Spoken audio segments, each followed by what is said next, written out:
Tonight, you are listening to the darkest visions of Ambrose Bierce. Published in 1918, Can Such Things Be? Is one of the most unsettling collections of Gothic and supernatural fiction ever written. Stories where death speaks quietly, reality dissolves, and the unseen presses close. This audiobook brings together 6 of the most haunting tales from the collection, selected for their dreamlike atmosphere, psychological depth, and lingering sense of unease. These are ghost stories in the truest sense, not tales of spectacle, but of recognition, often arriving far too late. I am Lady S. Ashcroft, and this is a quiet Gothic sleep audiobook. We begin tonight with a story where time has already slipped its bounds. An Inhabitant of Carcosa is a dreamlike meditation on memory, identity, and death. A tale in which the truth is revealed only when it is no longer possible to return. Listen carefully, or simply let it carry you.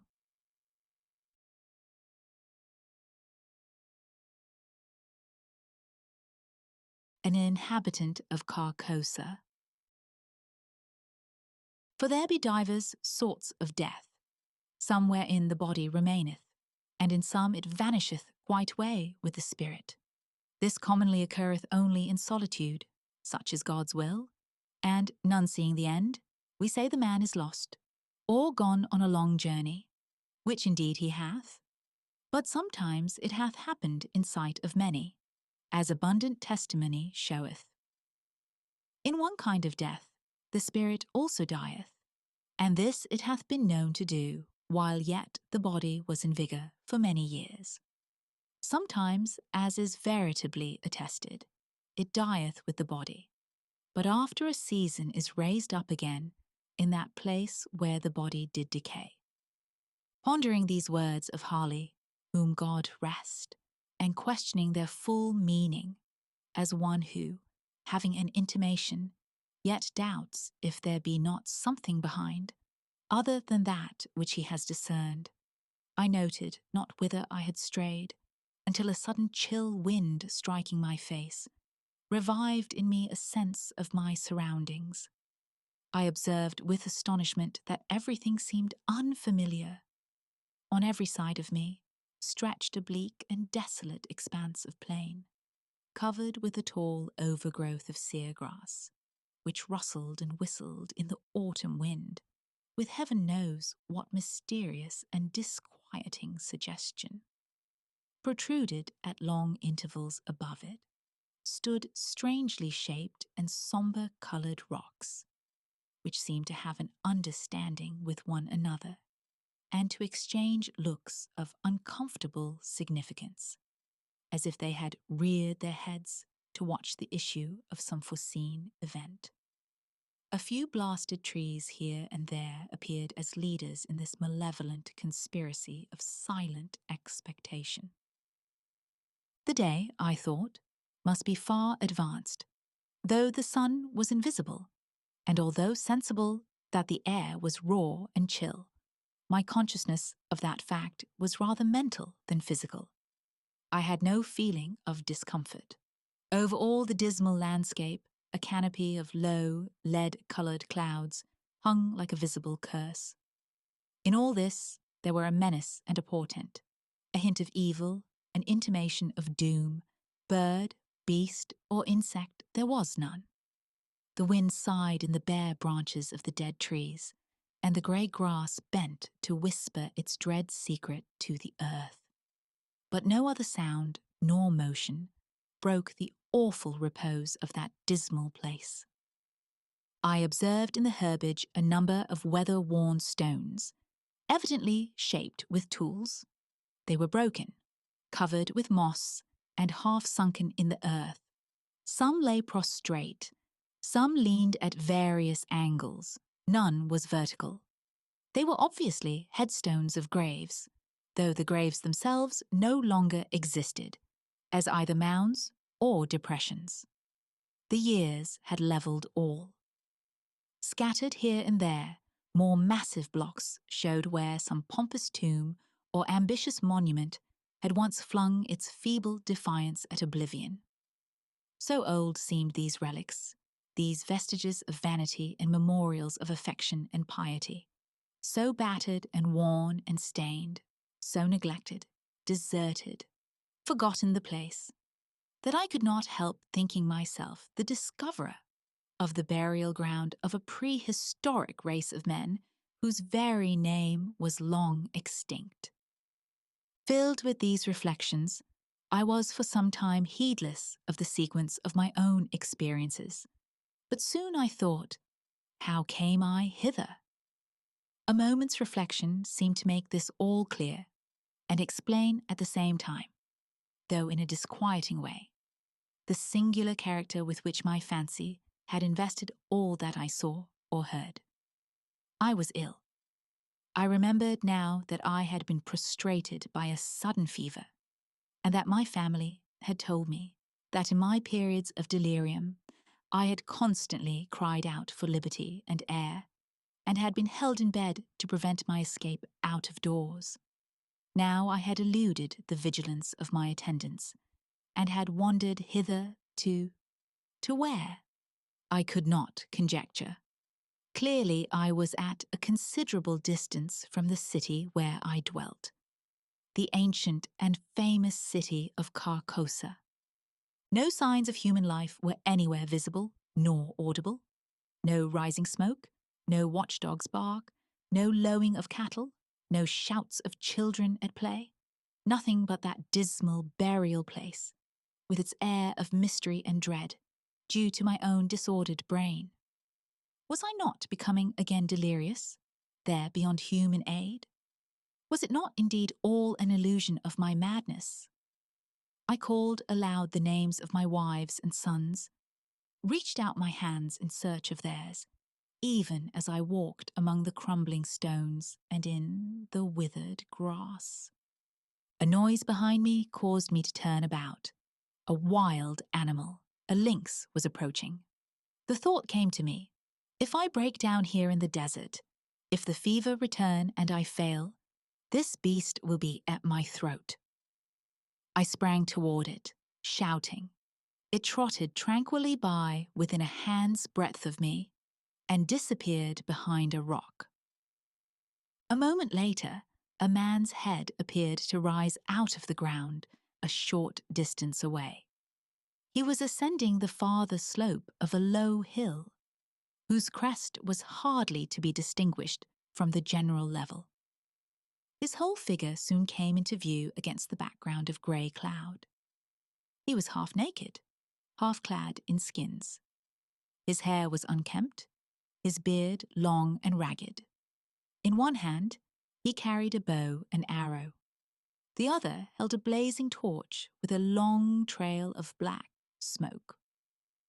He walked slowly and with caution, as if he feared falling into some open grave concealed by the tall grass.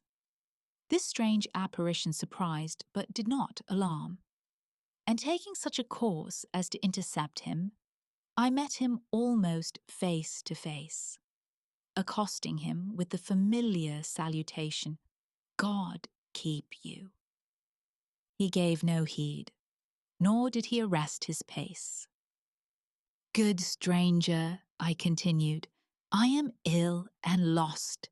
Direct me, I beseech you, to Carcosa."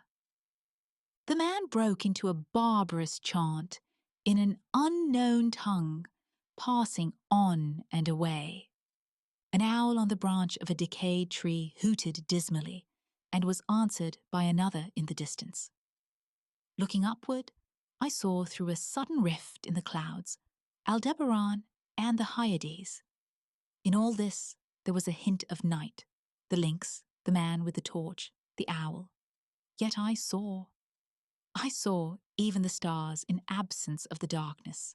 I saw, but was apparently not seen nor heard. Under what awful spell did I exist? I seated myself at the root of a great tree, seriously to consider what it were best to do. That I was mad I could no longer doubt, yet recognized a ground of doubt in the conviction. Of fever I had no trace. I had, withal, a sense of exhilaration and vigour altogether unknown to me, a feeling of mental and physical exaltation. My senses seemed all alert. I could feel the air as a ponderous substance. I could hear the silence. A great root of the giant tree against whose trunk I leaned as I sat, held enclosed in its grasp a slab of stone, a part of which protruded into a recess formed by another root. The stone was thus partly protected from the weather, though greatly decomposed. Its edges were worn round, its corners eaten away, its surface deeply furrowed and scaled. Glittering particles of mica were visible in the earth about it, vestiges of its decomposition. This stone had apparently marked the grave out of which the tree had sprung ages ago. The tree's exacting roots had robbed the grave and made the stone a prisoner. A sudden wind pushed some dry leaves and twigs from the uppermost face of the stone. I saw the low relief letters of an inscription and bent to read it. God in heaven, my name in full, the date of my birth, the date of my death. A level shaft of light illuminated the whole side of the tree as I sprang to my feet in terror. The sun was rising in the rosy east. I stood between the tree and his broad red disk. No shadow darkened the trunk. A chorus of howling wolves saluted the dawn. I saw them sitting on their haunches, singly and in groups, on the summits of irregular mounds, and tumuli filling a half of my desert prospect and extending to the horizon. And then I knew that these were ruins of the ancient and famous city of Carcosa. Our next account turns its attention to time itself and the quiet certainty of fate. In John Bartine's watch, an ordinary object becomes a measure not of hours, but of inevitability, ticking steadily toward what cannot be avoided. John Bartine's watch, a story by a physician. The exact time? Good God, my friend, why do you insist? One would think, but what does it matter? It is easily bedtime. Isn't that near enough? But here, if you must set your watch, take mine and see for yourself. With that, he detached his watch, a tremendously heavy, old-fashioned one, from the chain and handed it to me, then turned away, and walking across the room to a shelf of books, began an examination of their backs. His agitation and evident distress surprised me. They appeared reasonless. Having set my watch by his, I stepped over to where he stood and said, "Thank you." As he took his timepiece and reattached it to the guard, I observed that his hands were unsteady. With a tact upon which I greatly prided myself, I sauntered carelessly to the sideboard and took some brandy and water. Then, begging his pardon for my thoughtlessness, asked him to have some and went back to my seat by the fire, leaving him to help himself, as was our custom. He did so, and presently joined me at the hearth, as tranquil as ever. This odd little incident occurred in my apartment, where John Bartine was passing an evening. We had dined together at the club, had come home in a cab, and, in short, everything had been done in the most prosaic way. And why John Bartine should break in upon the natural and established order of things to make himself spectacular with a display of emotion, apparently for his own entertainment, I could nowise understand. The more I thought of it, while his brilliant conversational gifts were commending themselves to my inattention, the more curious I grew, and of course had no difficulty in persuading myself that my curiosity was friendly solicitude. That is the disguise that curiosity usually assumes to evade resentment. So I ruined one of the finest sentences of his disregarded monologue by cutting it short without ceremony. "John Bartine," I said, "you must try to forgive me if I am wrong, but with the light that I have at present, I cannot concede your right to go all to pieces when asked the time and night. I cannot admit that it is proper to experience a mysterious reluctance to look your own watch in the face, and to cherish in my presence, without explanation, painful emotions which are denied to me, and which are none of my business." To this ridiculous speech, Bartine made no immediate reply, but sat looking gravely into the fire. Fearing that I had offended, I was about to apologize and beg him to think no more about the matter, when, looking me calmly in the eyes, he said, "My dear fellow, the levity of your manner does not at all disguise the hideous impudence of your demand. But happily, I had already decided to tell you what you wish to know, and no manifestation of your unworthiness to hear it shall alter my decision. Be good enough to give me your attention, and you shall hear all about the matter. This watch," he said, "had been in my family for 3 generations before it fell to me. Its original owner, for whom it was made, was my great-grandfather, Bramwell Olcott Bartine, a wealthy planter of colonial Virginia, and as staunch a Tory as ever lay awake nights contriving new kinds of maledictions for the head of Mr. Washington, and new methods of aiding and abetting good King George. One day, this worthy gentleman had the deep misfortune to perform for his cause a service of capital importance, which was not recognized as legitimate by those who suffered its disadvantages. It does not matter what it was, but among its minor consequences was my excellent ancestor's arrest one night in his own house by a party of Mr. Washington's rebels. He was permitted to say farewell to his weeping family, and was then marched away into the darkness which swallowed him up forever. Not the slenderest clue to his fate was ever found. After the war, the most diligent inquiry and the offer of large rewards failed to turn up any of his captors, or any fact concerning his disappearance. He had disappeared, and that was all. Something in Bartine's manner that was not in his words, I hardly knew what it was, prompted me to ask, "What is your view of the matter, of the justice of it?"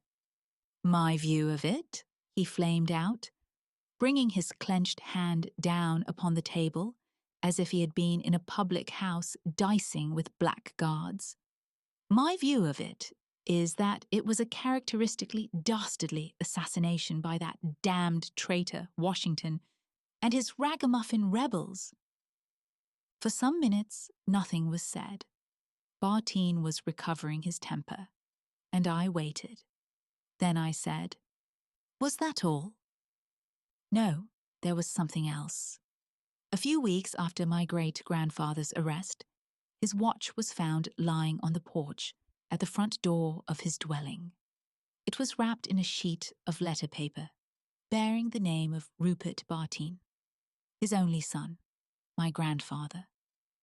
I am wearing that watch." Bartine paused.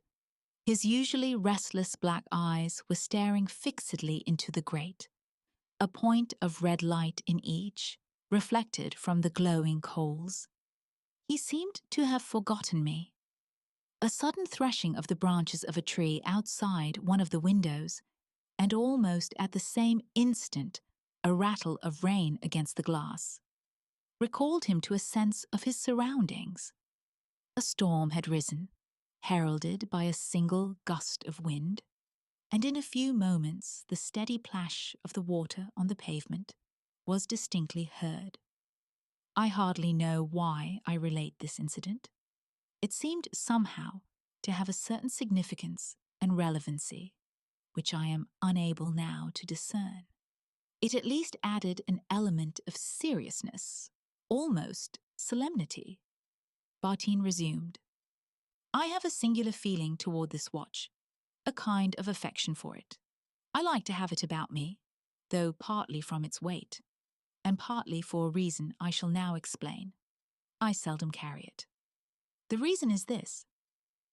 Every evening when I have it with me, I feel an unaccountable desire to open and consult it, even if I can think of no reason for wishing to know the time.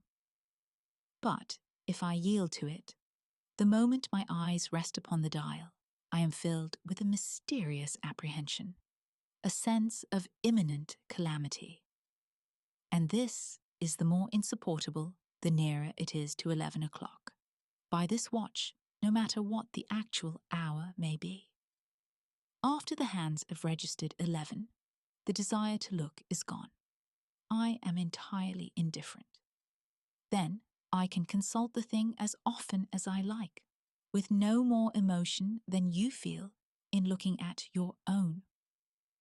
Naturally, I have trained myself not to look at that watch in the evening before 11. Nothing could induce me. Your insistence this evening upset me a trifle. I felt very much as I suppose an opium eater might feel if his yearning for his special and particular kind of hell were reinforced by opportunity and advice. Now that is my story, and I have told it in the interest of your trumpery science. But if on any evening hereafter you observe me wearing this damnable watch, and you have the thoughtfulness to ask me the hour, I shall beg leave to put you to the inconvenience of being knocked down. His humour did not amuse me. I could see that in relating his delusion he was again somewhat disturbed. His concluding smile was positively ghastly, and his eyes had resumed something more than the old restlessness. They shifted hither and thither about the room with apparent aimlessness, and I fancied had taken on a wild expression, such as is sometimes observed in cases of dementia. Perhaps this was my own imagination, but at any rate, I was now persuaded that my friend was afflicted with a most singular and interesting monomania, without, I trust, any abatement of my affectionate solicitude for him as a friend. I began to regard him as a patient, rich in possibilities of profitable study. Why not? Had he not described his delusion in the interest of science? Ah, poor fellow, he was doing more for science than he knew. Not only his story, but himself was in evidence. I should cure him if I could, of course. But first, I should make a little experiment in psychology. Nay, the experiment itself might be a step in his restoration. That is very frank and friendly of you, Bartine, I said cordially, and I'm rather proud of your confidence. It is all very odd, certainly. Do you mind showing me the watch? He detached it from his waistcoat, chain, and all, and passed it to me without a word. The case was of gold, very thick and strong, and singularly engraved. After closely examining the dial, and observing that it was nearly 12 o'clock, I opened it at the back and was interested to observe an inner case of ivory, upon which was painted a miniature portrait in that exquisite and delicate manner which was in vogue during the 18th century. Why, bless my soul, I exclaimed, feeling a sharp artistic delight. How under the sun did you get that done? I thought miniature painting on ivory was a lost art. That, he replied, gravely smiling, is not I. It is my excellent great-grandfather, the late Bramwell Olcott Bartine, Esquire, of Virginia. He was younger then than later, about my age, in fact. It is said to resemble me. Do you think so? Resemble you? I should say so. Barring the costume, which I supposed you to have assumed out of compliment to the art, or for resemblance, so to say, and the no moustache, that portrait is you in every feature, line, and expression. No more was said at that time. Bartine took a book from the table and began reading. I heard outside the incessant plash of the rain in the street. There were occasional hurried footfalls on the sidewalks, and once a slower, heavier tread seemed to cease at my door. A policeman, I thought, seeking shelter in the doorway. The boughs of the trees tapped significantly on the window panes, as if asking for admittance. I remembered all through these years and years of a wiser, graver life. Seeing myself unobserved, I took the old-fashioned key that dangled from the chain and quickly turned back the hands of the watch a full hour. Then, closing the case, I handed Bartine his property and saw him replace it on his person. "I think you said," I began with assumed carelessness, "that after 11, the sight of the dial no longer affects you.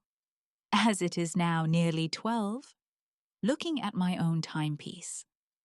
Perhaps, if you don't resent my pursuit of proof, you will look at it now."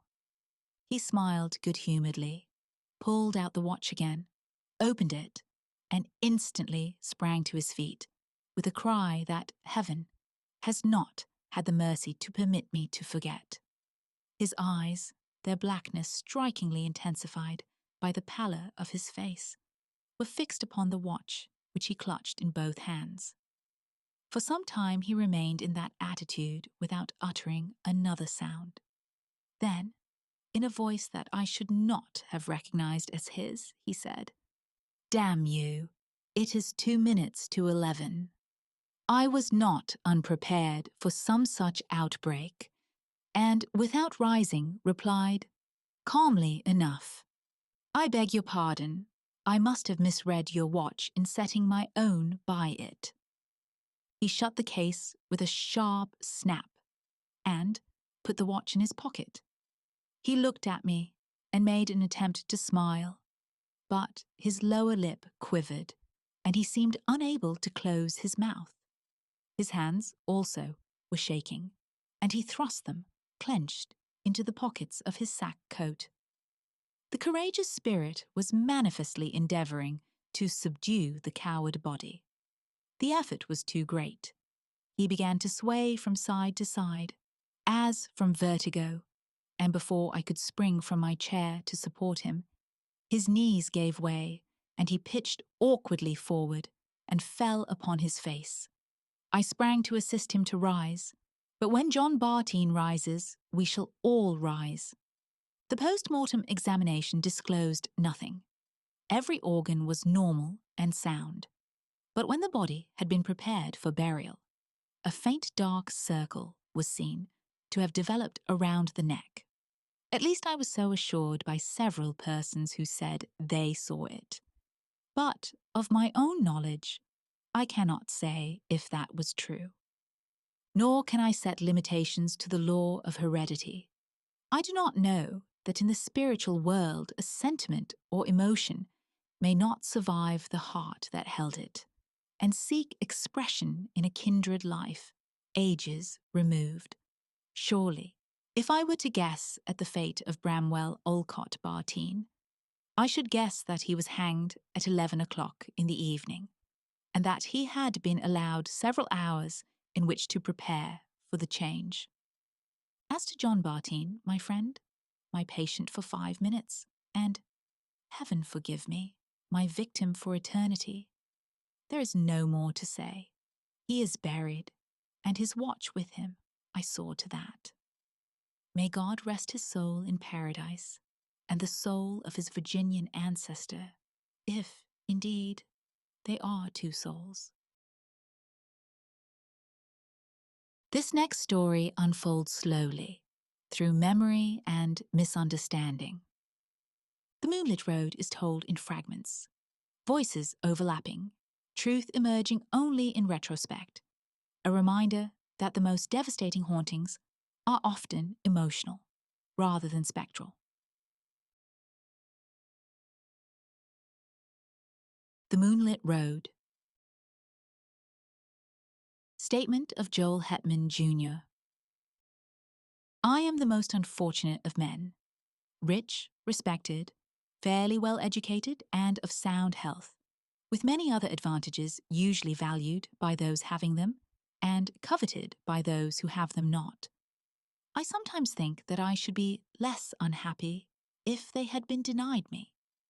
For then, the contrast between my outer and my inner life would not be continually demanding a painful attention. In the stress of privation and the need of effort, I might sometimes forget the somber secret ever baffling the conjecture that it compels. I am the only child of Joel and Julia Hetman. The one was a well-to-do country gentleman, the other a beautiful and accomplished woman, to whom he was passionately attached with what I now know to have been a jealous and exacting devotion. The family home was a few miles from Nashville, Tennessee, a large, irregularly built dwelling, of no particular order of architecture, a little way off the road, in a park of trees and shrubbery. At the time of which I write, I was 19 years old, a student at Yale. One day I received a telegram from my father of such urgency that, in compliance with its unexplained demand, I left at once for home. At the railway station in Nashville, a distant relative awaited me to apprise me of the reason for my recall. My mother had been barbarously murdered. Why and by whom, none could conjecture. But the circumstances were these.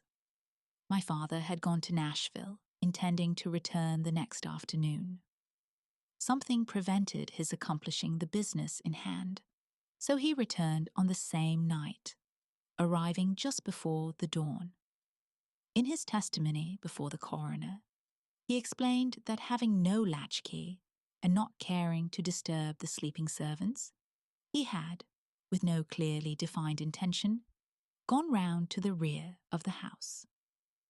As he turned an angle of the building, he heard a sound as of a door gently closed, and saw in the darkness, indistinctly, the figure of a man, which instantly disappeared among the trees of the lawn. A hasty pursuit and brief search of the grounds, in the belief that the trespasser was someone secretly visiting a servant, proving fruitless. He entered at the unlocked door and mounted the stairs to my mother's chamber. Its door was open, and stepping into black darkness, he fell headlong over some heavy object on the floor. I may spare myself the details. It was my poor mother, dead of strangulation by human hands. Nothing had been taken from the house. The servants had heard no sound, and excepting those terrible finger marks upon the dead woman's throat, dear God, that I might forget them, no trace of the assassin was ever found. I gave up my studies and remained with my father, who naturally was greatly changed. Always of a sedate, taciturn disposition, he now fell into so deep a dejection that nothing could hold his attention, yet anything, a footfall, the sudden closing of a door, aroused in him a fitful interest. One might have called it an apprehension. At any small surprise of the senses, he would start visibly, and sometimes turn pale, then relapse into a melancholy apathy deeper than before. I suppose he was what is called a nervous wreck. As to me, I was younger then than now. There is much in that. Youth is Gilead, in which is balm for every wound. Ah, that I might again dwell in that enchanted land. Unacquainted with grief, I knew not how to appraise my bereavement. I could not rightly estimate the strength of the stroke. One night, a few months after the dreadful event, my father and I walked home from the city. The full moon was about 3 hours above the eastern horizon. The entire countryside had the solemn stillness of a summer night. Our footfalls and the ceaseless song of the katydids were the only sound aloof. Black shadows of bordering trees lay athwart the road, which, in the short reaches between, gleamed a ghostly white. As we approached the gate to our dwelling, whose front was in shadow, and in which no light shone, my father suddenly stopped and clutched my arm, saying hardly above his breath, "God! God! What is that?" "I hear nothing," I replied. "But see, see," he said, pointing along the road directly ahead. I said, "Nothing is there. Come, father, let us go in. You are ill." He had released my arm and was standing rigid and motionless in the center of the illuminated roadway, staring like one bereft of sense. His face in the moonlight showed a pallor and fixity inexpressibly distressing. I pulled gently at his sleeve, but he had forgotten my existence. Presently, he began to retire backward, step by step, never for an instant removing his eyes from what he saw or thought he saw. I turned half round to follow, but stood irresolute. I do not recall any feeling of fear, unless a sudden chill was its physical manifestation.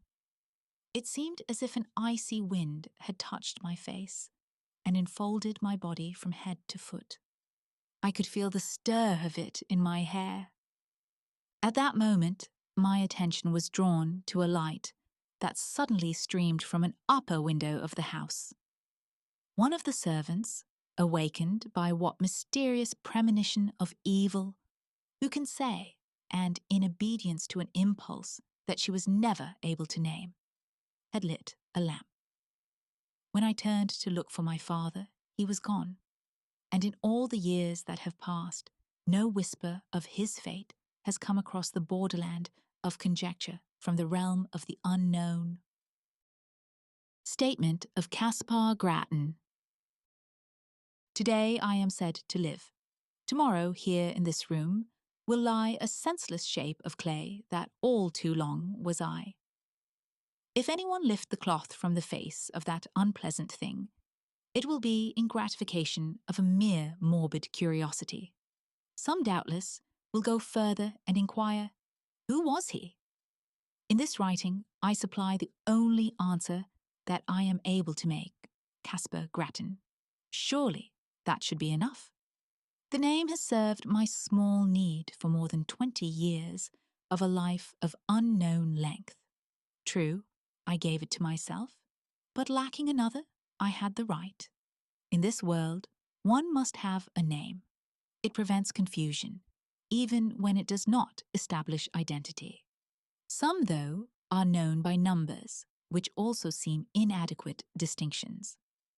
One day, for illustration, I was passing along a street of a city, far from here, when I met two men in uniform, one of whom, half pausing and looking curiously into my face, said to his companion, "That man looks like 767.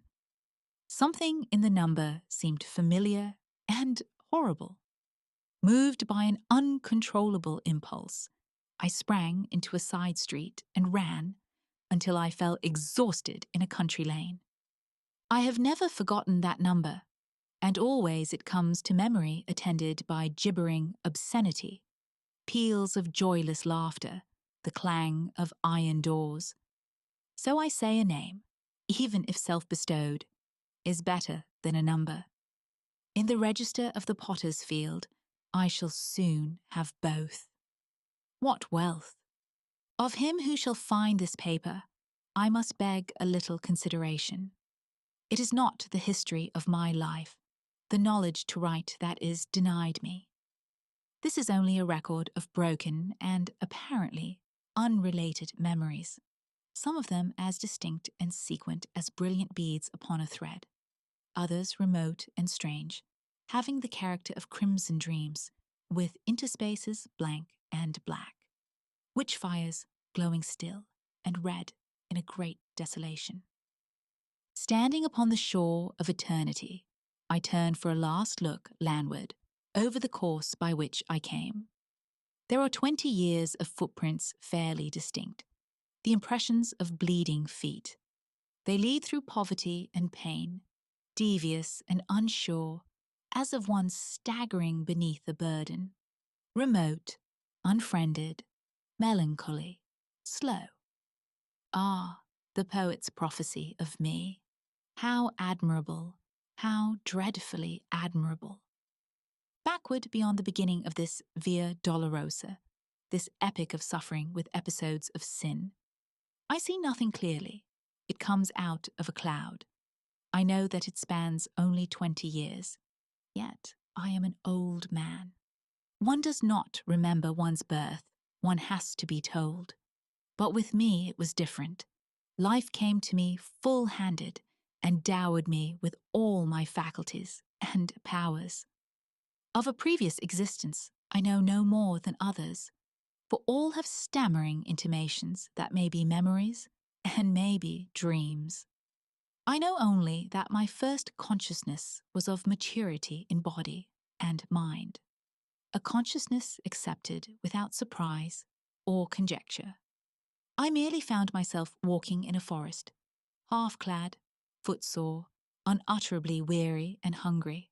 Seeing a farmhouse, I approached and asked for food, which was given me by one who inquired my name. I did not know, yet knew that all had names. Greatly embarrassed, I retreated, and night coming on, lay down in the forest and slept.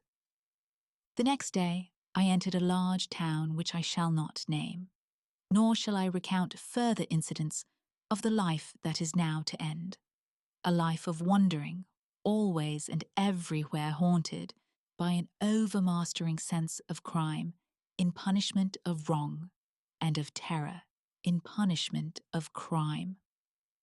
Let me see if I can reduce it to narrative. I seem once to have lived near a great city, a prosperous planter, married to a woman whom I loved and distrusted. We had, it sometimes seems, one child, a youth of brilliant parts and promise. He is at all times a vague figure, never clearly drawn, frequently altogether out of the picture.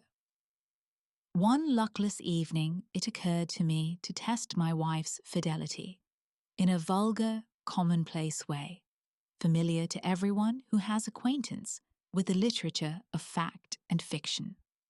I went to the city, telling my wife that I should be absent until the following afternoon.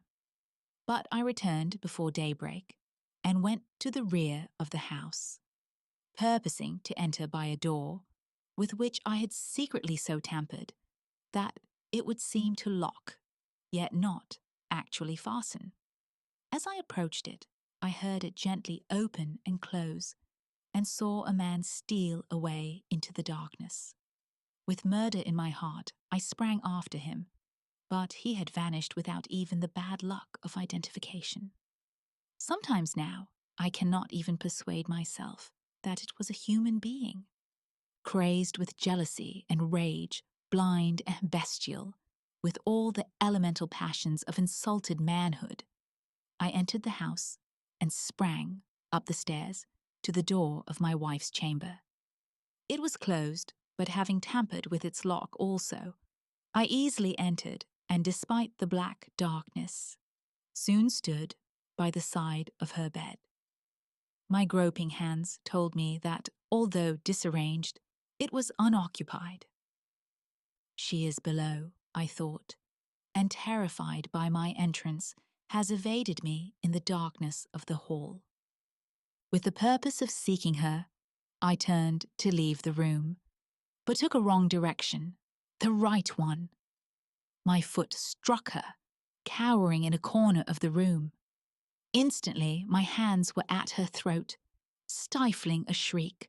My knees were upon her struggling body, and there in the darkness, without a word of accusation or reproach, I strangled her till she died. There ends the dream. I have related it in the past tense, but the present would be the fitter form, for again and again the sombre tragedy reenacts itself in my consciousness. Over and over I lay the plan. I suffer the confirmation, I redress the wrong. Then all is blank, and afterward the rains beat against the grimy window panes, or the snows fall upon my scant attire. The wheels rattle in the squalid streets where my life lies in poverty and mean employment. If there is ever sunshine, I do not recall it. If there are birds, they do not sing. There is another dream, another vision of the night. I stand among the shadows in a moonlit road. I am aware of another presence, but whose I cannot rightly determine. In the shadow of a great dwelling, I catch the gleam of white garments. Then the figure of a woman confronts me in the road, my murdered wife. There is death in the face, there are marks upon the throat. The eyes are fixed on mine with an infinite gravity, which is not reproach, nor hate, nor menace, nor anything less terrible than recognition. Before this awful apparition, I retreat in terror, a terror that is upon me as I write. I can no longer rightly shape the words. See? They. Now I am calm, but truly there is no more to tell. The incident ends where it began, in darkness and in doubt. Yes, I am again in control of myself, the captain of my soul. But that is not respite. It is another stage and phase of expiation. My penance, constant in degree, is mutable in kind. One of its variants is tranquility. After all, it is only a life sentence. To hell for life. That is a foolish penalty. The culprit chooses the duration of his punishment. Today my term expires. To each and all, the peace that was not mine. Statement of the late Julia Hetman through the medium bay rolls. I had retired early and fallen almost immediately into a peaceful sleep, from which I awoke with that indefinable sense of peril, which is, I think, a common experience in that other, earlier life. Of its unmeaning character, too, I was entirely persuaded, yet that did not banish it. My husband, Joel Hetman, was away from home. The servant slept in another part of the house. But these were familiar conditions. They had never before distressed me. Nevertheless, the strange terror grew so insupportable that, conquering my reluctance to move, I sat up and lit the lamp at my bedside. Contrary to my expectation, this gave me no relief. The light seemed rather an added danger, for I reflected that it would shine out under the door, disclosing my presence to whatever evil thing might lurk outside.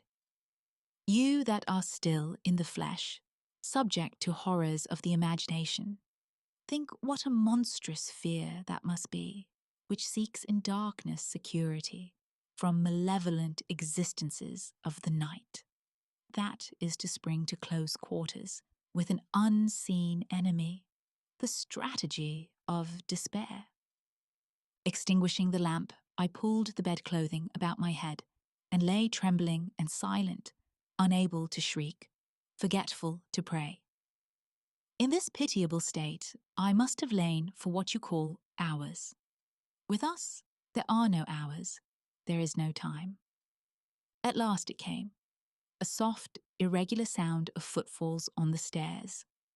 They were slow, hesitant, uncertain, as of something that did not see its way. To my disordered reason, all the more terrifying for that, as the approach of some blind and mindless malevolence to which is no appeal. I even thought that I must have left the hall lamp burning, and the groping of this creature proved it a monster of the night. This was foolish and inconsistent with my previous dread of the light. But what would you have? Fear has no brains. It is an idiot. The dismal witness that it bears and the cowardly counsel that it whispers are unrelated. We know this well, we who have passed into the realm of terror, who skulk in eternal dusk among the scenes of our former lives, invisible even to ourselves and one another, yet hiding forlorn in lonely places, yearning for speech with our loved ones, yet dumb and as fearful of them as they of us. Sometimes the disability is removed, the law suspended. By the deathless power of love or hate, we break the spell. We are seen by those whom we would warn, console, or punish. What form we seem to them to bear, we know not. We know only that we terrify even those whom we most wish to comfort, and from whom we most crave tenderness and sympathy. Forgive, I pray you, this inconsequent digression by what was once a woman. You who consult us in this imperfect way, you do not understand. You ask foolish questions about things unknown and things forbidden. Much that we know and could impart in our speech is meaningless in yours. We must communicate with you through a stammering intelligence in that small fraction of our language that you yourselves can speak. You think that we are of another world? No, we have knowledge of no world but yours, though for us it holds no sunlight, no warmth, no music, no laughter, no song of birds, nor any companionship. Oh God, what a thing it is to be a ghost, cowering and shivering in an altered world, a prey to apprehension and despair. No, I didn't die of fright. The thing turned and went away. I heard it go down the stairs, hurriedly, I thought, as if itself in sudden fear. Then I rose to call for help. Hardly had my shaking hand found the doorknob, when, merciful heaven, I heard it returning. Its footfalls as it remounted the stairs were rapid, heavy, and loud. They shook the house. I fled to an angle of the wall and crouched upon the floor. I tried to pray. I tried to call the name of my dear husband. Then I heard the door thrown open. There was an interval of unconsciousness, and when I revived, I felt a strangling clutch upon my throat, felt my arms feebly beating against something that bore me backward, felt my tongue thrusting itself from between my teeth. And then I passed into this life. No, I have no knowledge of what it was. The sum of what we knew at death is the measure of what we know afterward of all that went before. Of this existence we know many things, but no new light falls upon any page of that. In memory is written all of it that we can read. Here are no heights of truth overlooking the confused landscape of that dubitable domain. We still dwell in the valley of the shadow, lurk in its desolate places, peering from brambles and thickets at its mad, malign inhabitants. How should we have new knowledge of that fading past? What I am about to relate happened on a night. We know when it is night, for then you retire to your houses, and we can venture from our places of concealment to move unafraid about our old homes, to look in at the windows, even to enter and gaze upon your faces as you sleep. I had lingered long near the dwelling, where I had been so cruelly changed to what I am, as we do while any that we love or hate remain. Vainly, I had sought some method of manifestation, some way to make my continued existence and my great love and poignant pity understood by my husband and son. Always if they slept, they would wake, or if in my desperation I dared approach them when they were awake, would turn toward me the terrible eyes of the living, frightening me by the glances that I sought from the purpose that I held. On this night, I had searched for them without success, fearing to find them.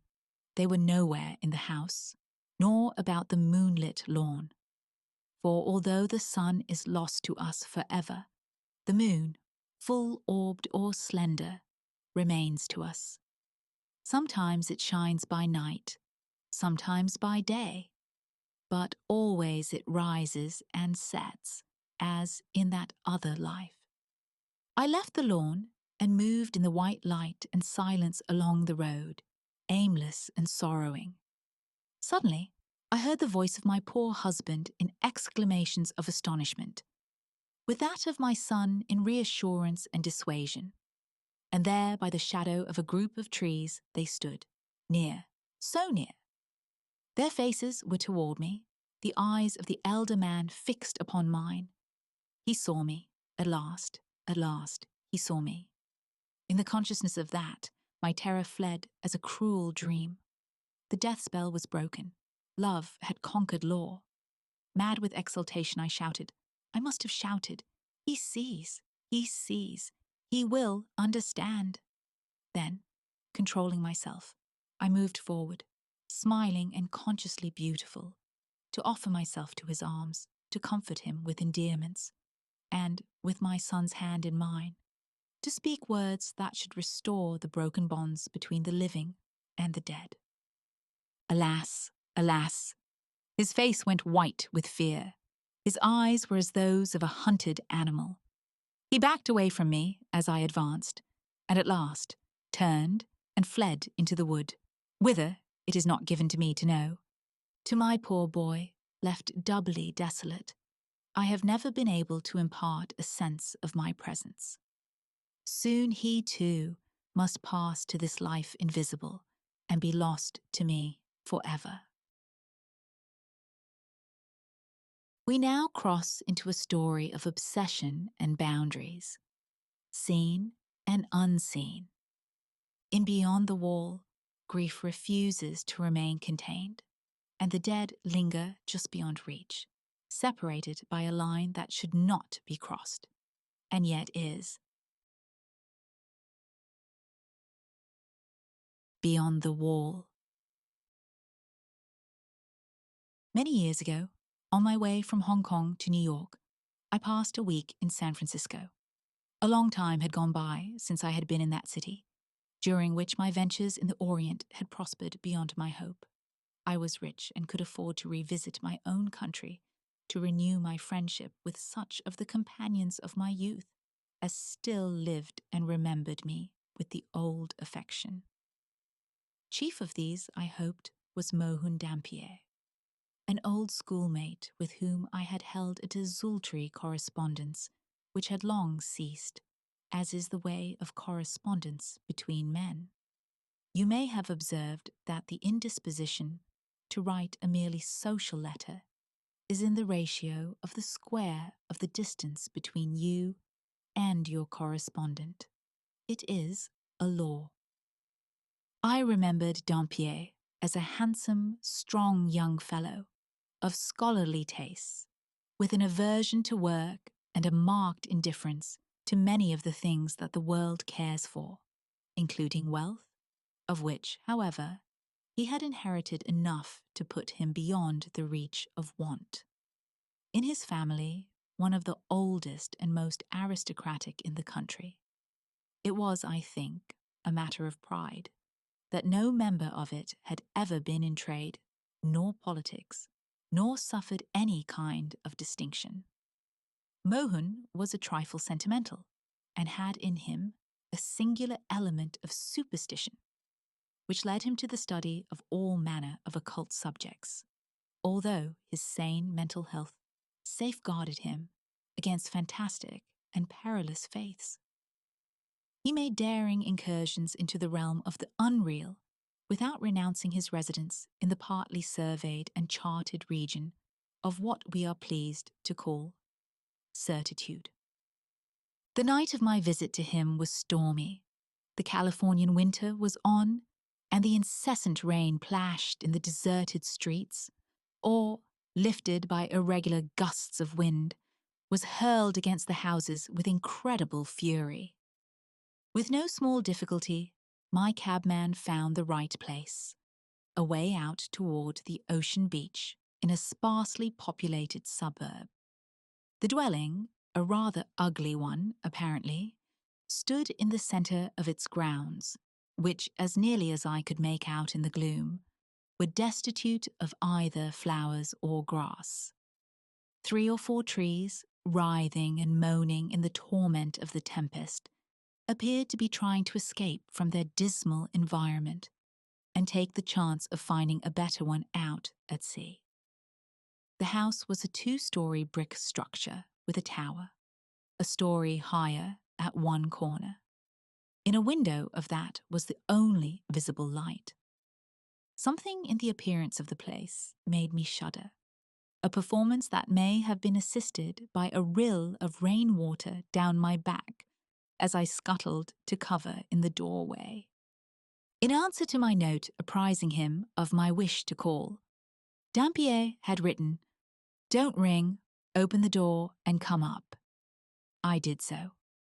The staircase was dimly lighted by a single gas jet at the top of the second flight. I managed to reach the landing without disaster and entered by an open door into the lighted square room of the tower. Dampier came forward in gown and slippers to receive me, giving me the greeting that I wished. And if I had held a thought that it might more fitly have been accorded me at the front door, the first look at him dispelled any sense of his inhospitality. He was not the same. Hardly past middle age, he had gone grey and had acquired a pronounced stoop. His figure was thin and angular, his face deeply lined, his complexion dead white, without a touch of colour. His eyes, unnaturally large, glowed with a fire that was almost uncanny. He seated me, proffered a cigar, and with grave and obvious sincerity assured me of the pleasure that it gave him to meet me. Some unimportant conversation followed, but all the while I was dominated by a melancholy sense of the great change in him. This he must have perceived, for he suddenly said with a bright enough smile, "You are disappointed in me, non sum qualis eram." I hardly knew what to reply, but managed to say, "Why, really, I don't know. Your Latin is about the same." He brightened again. "No," he said. "Being a dead language, it grows in appropriateness. But please have the patience to wait. Where I am going, there is, perhaps, a better tongue. Will you care to have a message in it?" The smile faded as he spoke, and as he concluded, he was looking into my eyes with a gravity that distressed me. Yet I would not surrender myself to his mood, nor permit him to see how deeply his prescience of death affected me. "I fancy that it will be long," I said, "before human speech will cease to serve our need, and then the need, with its possibilities of service, will have passed." He made no reply, and I too was silent, for the talk had taken a dispiriting turn. Yet I knew not how to give it a more agreeable character. Suddenly, in a pause of the storm, when the dead silence was almost startling by contrast with the previous uproar, I heard a gentle tapping, which appeared to come from the wall behind my chair. The sound was such as might have been made by a human hand, not as upon a door by one asking admittance, but rather, I thought, as an agreed signal, an assurance of someone's presence in an adjoining room. Most of us, I fancy, have had more experience of such communications than we should care to relate. I glanced at Dampier. If possibly there was something of amusement in the look, he did not observe it. He appeared to have forgotten my presence, and was staring at the wall behind me with an expression in his eyes that I am unable to name, although my memory of it is as vivid today as was my sense of it then. The situation was embarrassing. I rose to take my leave. At this he seemed to recover himself. "Please be seated," he said. "It is nothing. No one is there." But the tapping was repeated, and with the same gentle, slow insistence as before. "Pardon me," I said. "It is late. May I call tomorrow?" He smiled, a little mechanically, I thought. "It is very delicate of you," said he, "but quite needless. Really, this is the only room in the tower, and no one is there. At least—" He left the sentence incomplete, rose, and threw up a window, the only opening in the wall from which the sound seemed to come. "See?" Not clearly knowing what else to do, I followed him to the window and looked out. A street lamp, some little distance away, gave enough light through the murk of the rain that was again falling in torrents to make it entirely plain that no one was there. In truth, there was nothing but the sheer blank wall of the tower. Dampier closed the window and, signing me to my seat, resumed his own. The incident was not in itself particularly mysterious. Any one of a dozen explanations was possible, though none has occurred to me. Yet, it impressed me strangely, the more, perhaps, from my friend's effort to reassure me, which seemed to dignify it with a certain significance and importance. He had proved that no one was there, but in that fact lay all the interest, and he proffered no explanation. His silence was irritating and made me resentful. "My good friend," I said, somewhat ironically, "I fear I am not disposed to question your right to harbour as many spooks as you find agreeable to your taste and consistent with your notions of companionship. That is no business of mine.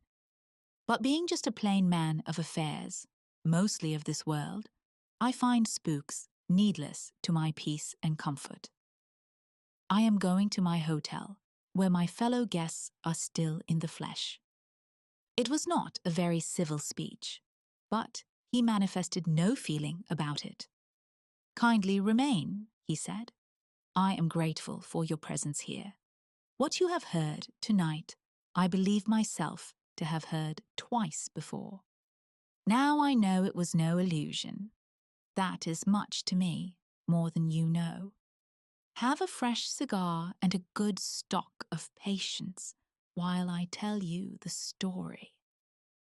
The rain was now falling more steadily, with a low, monotonous susurration, interrupted at long intervals by the sudden slashing of the boughs of the trees as the wind rose and failed. The night was well advanced, but both sympathy and curiosity held me a willing listener to my friend's monologue, which I did not interrupt by a single word from beginning to end. 10 years ago," he said, "I occupied a ground-floor apartment in one of a row of houses, all alike, away at the other end of the town, on what we call Rincon Hill.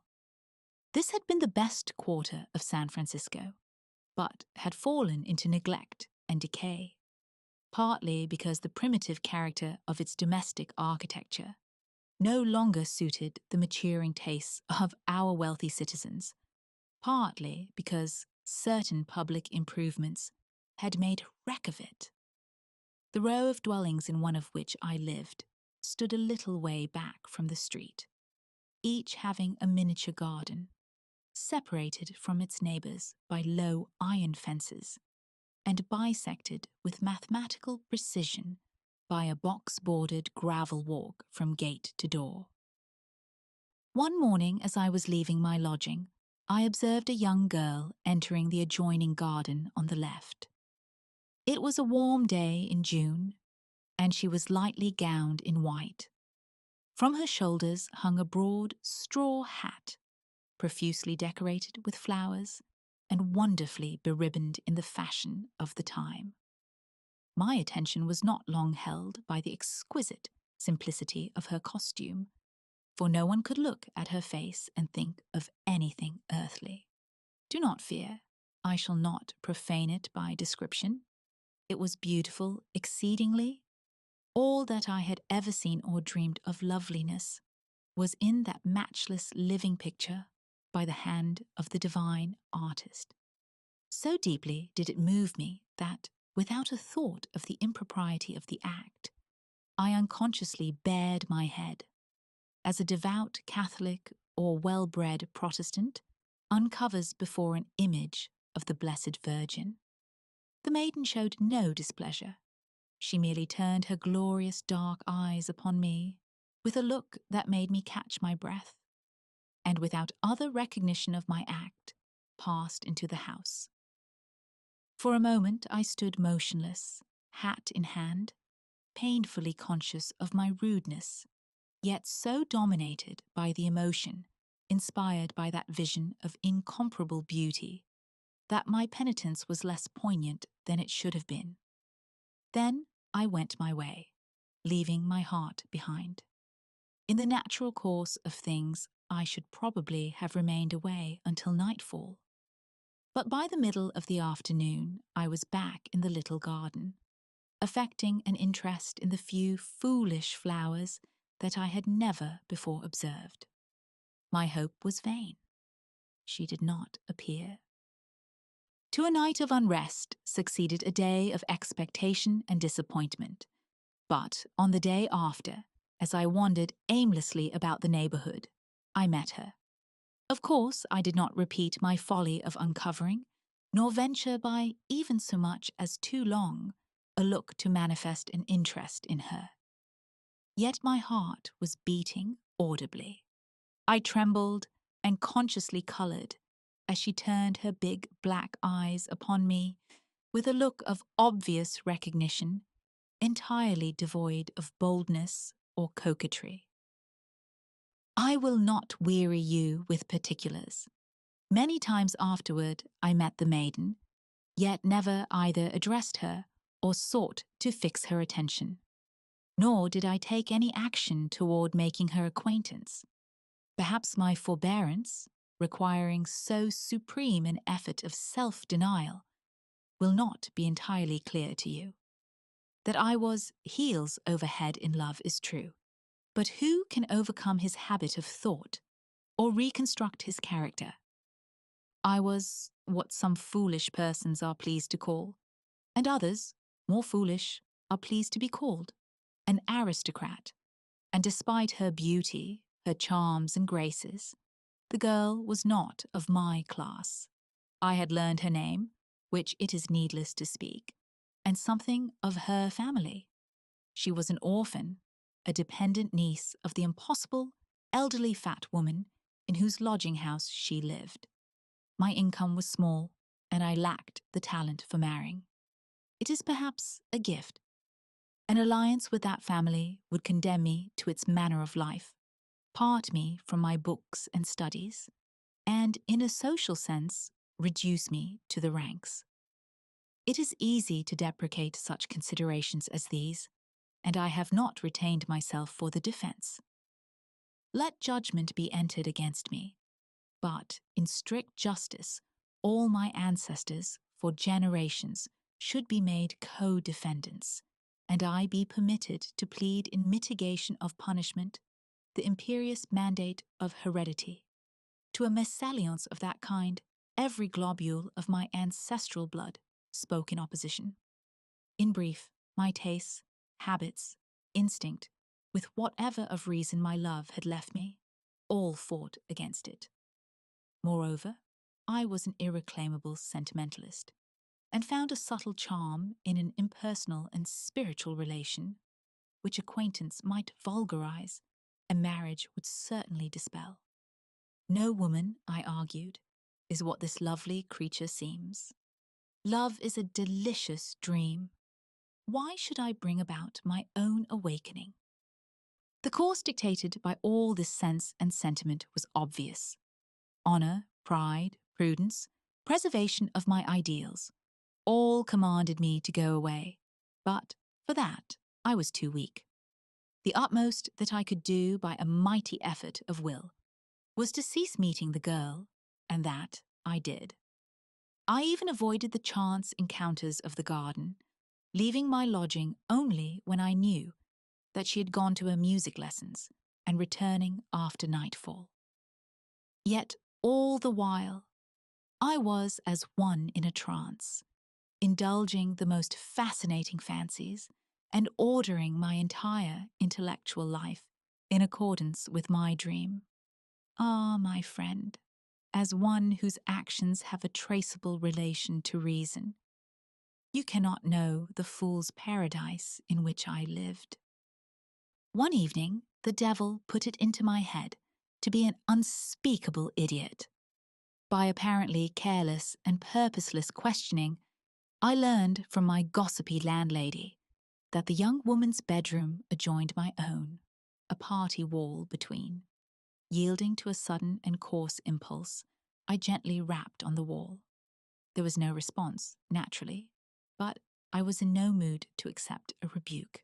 A madness was upon me, and I repeated the folly, the offence, but again, ineffectually, and I had the decency to desist. An hour later, while absorbed in some of my infernal studies, I heard, or thought I heard, my signal answered. Flinging down my books, I sprang to the wall, and as steadily as my beating heart would permit, gave 3 slow taps upon it. This time, the response was distinct, unmistakable. 1, 2, 3, an exact repetition of my signal. That was all I could elicit, but it was enough, too much. The next evening, and for many evenings afterward, that folly went on, I always having the last word. During the whole period, I was deliriously happy, but, with the perversity of my nature, I persevered in my resolution not to see her. Then, as I should have expected, I got no further answers. She is disgusted, I said to myself, with what she thinks my timidity in making no more definite advances. And I resolved to seek her and make her acquaintance, and what? I did not know, nor do I now know, what might have come of it. I know only that I passed days and days trying to meet her, and all in vain. She was invisible as well as inaudible. I haunted the streets where we had met, but she did not come. From my window, I watched the garden in front of her house, but she passed neither in nor out. I fell into the deepest dejection, believing that she had gone away, yet took no steps to resolve my doubt by inquiry of my landlady, to whom, indeed, I had taken an unconquerable aversion from her having once spoken of the girl with less of reverence than I thought befitting. There came a fateful night.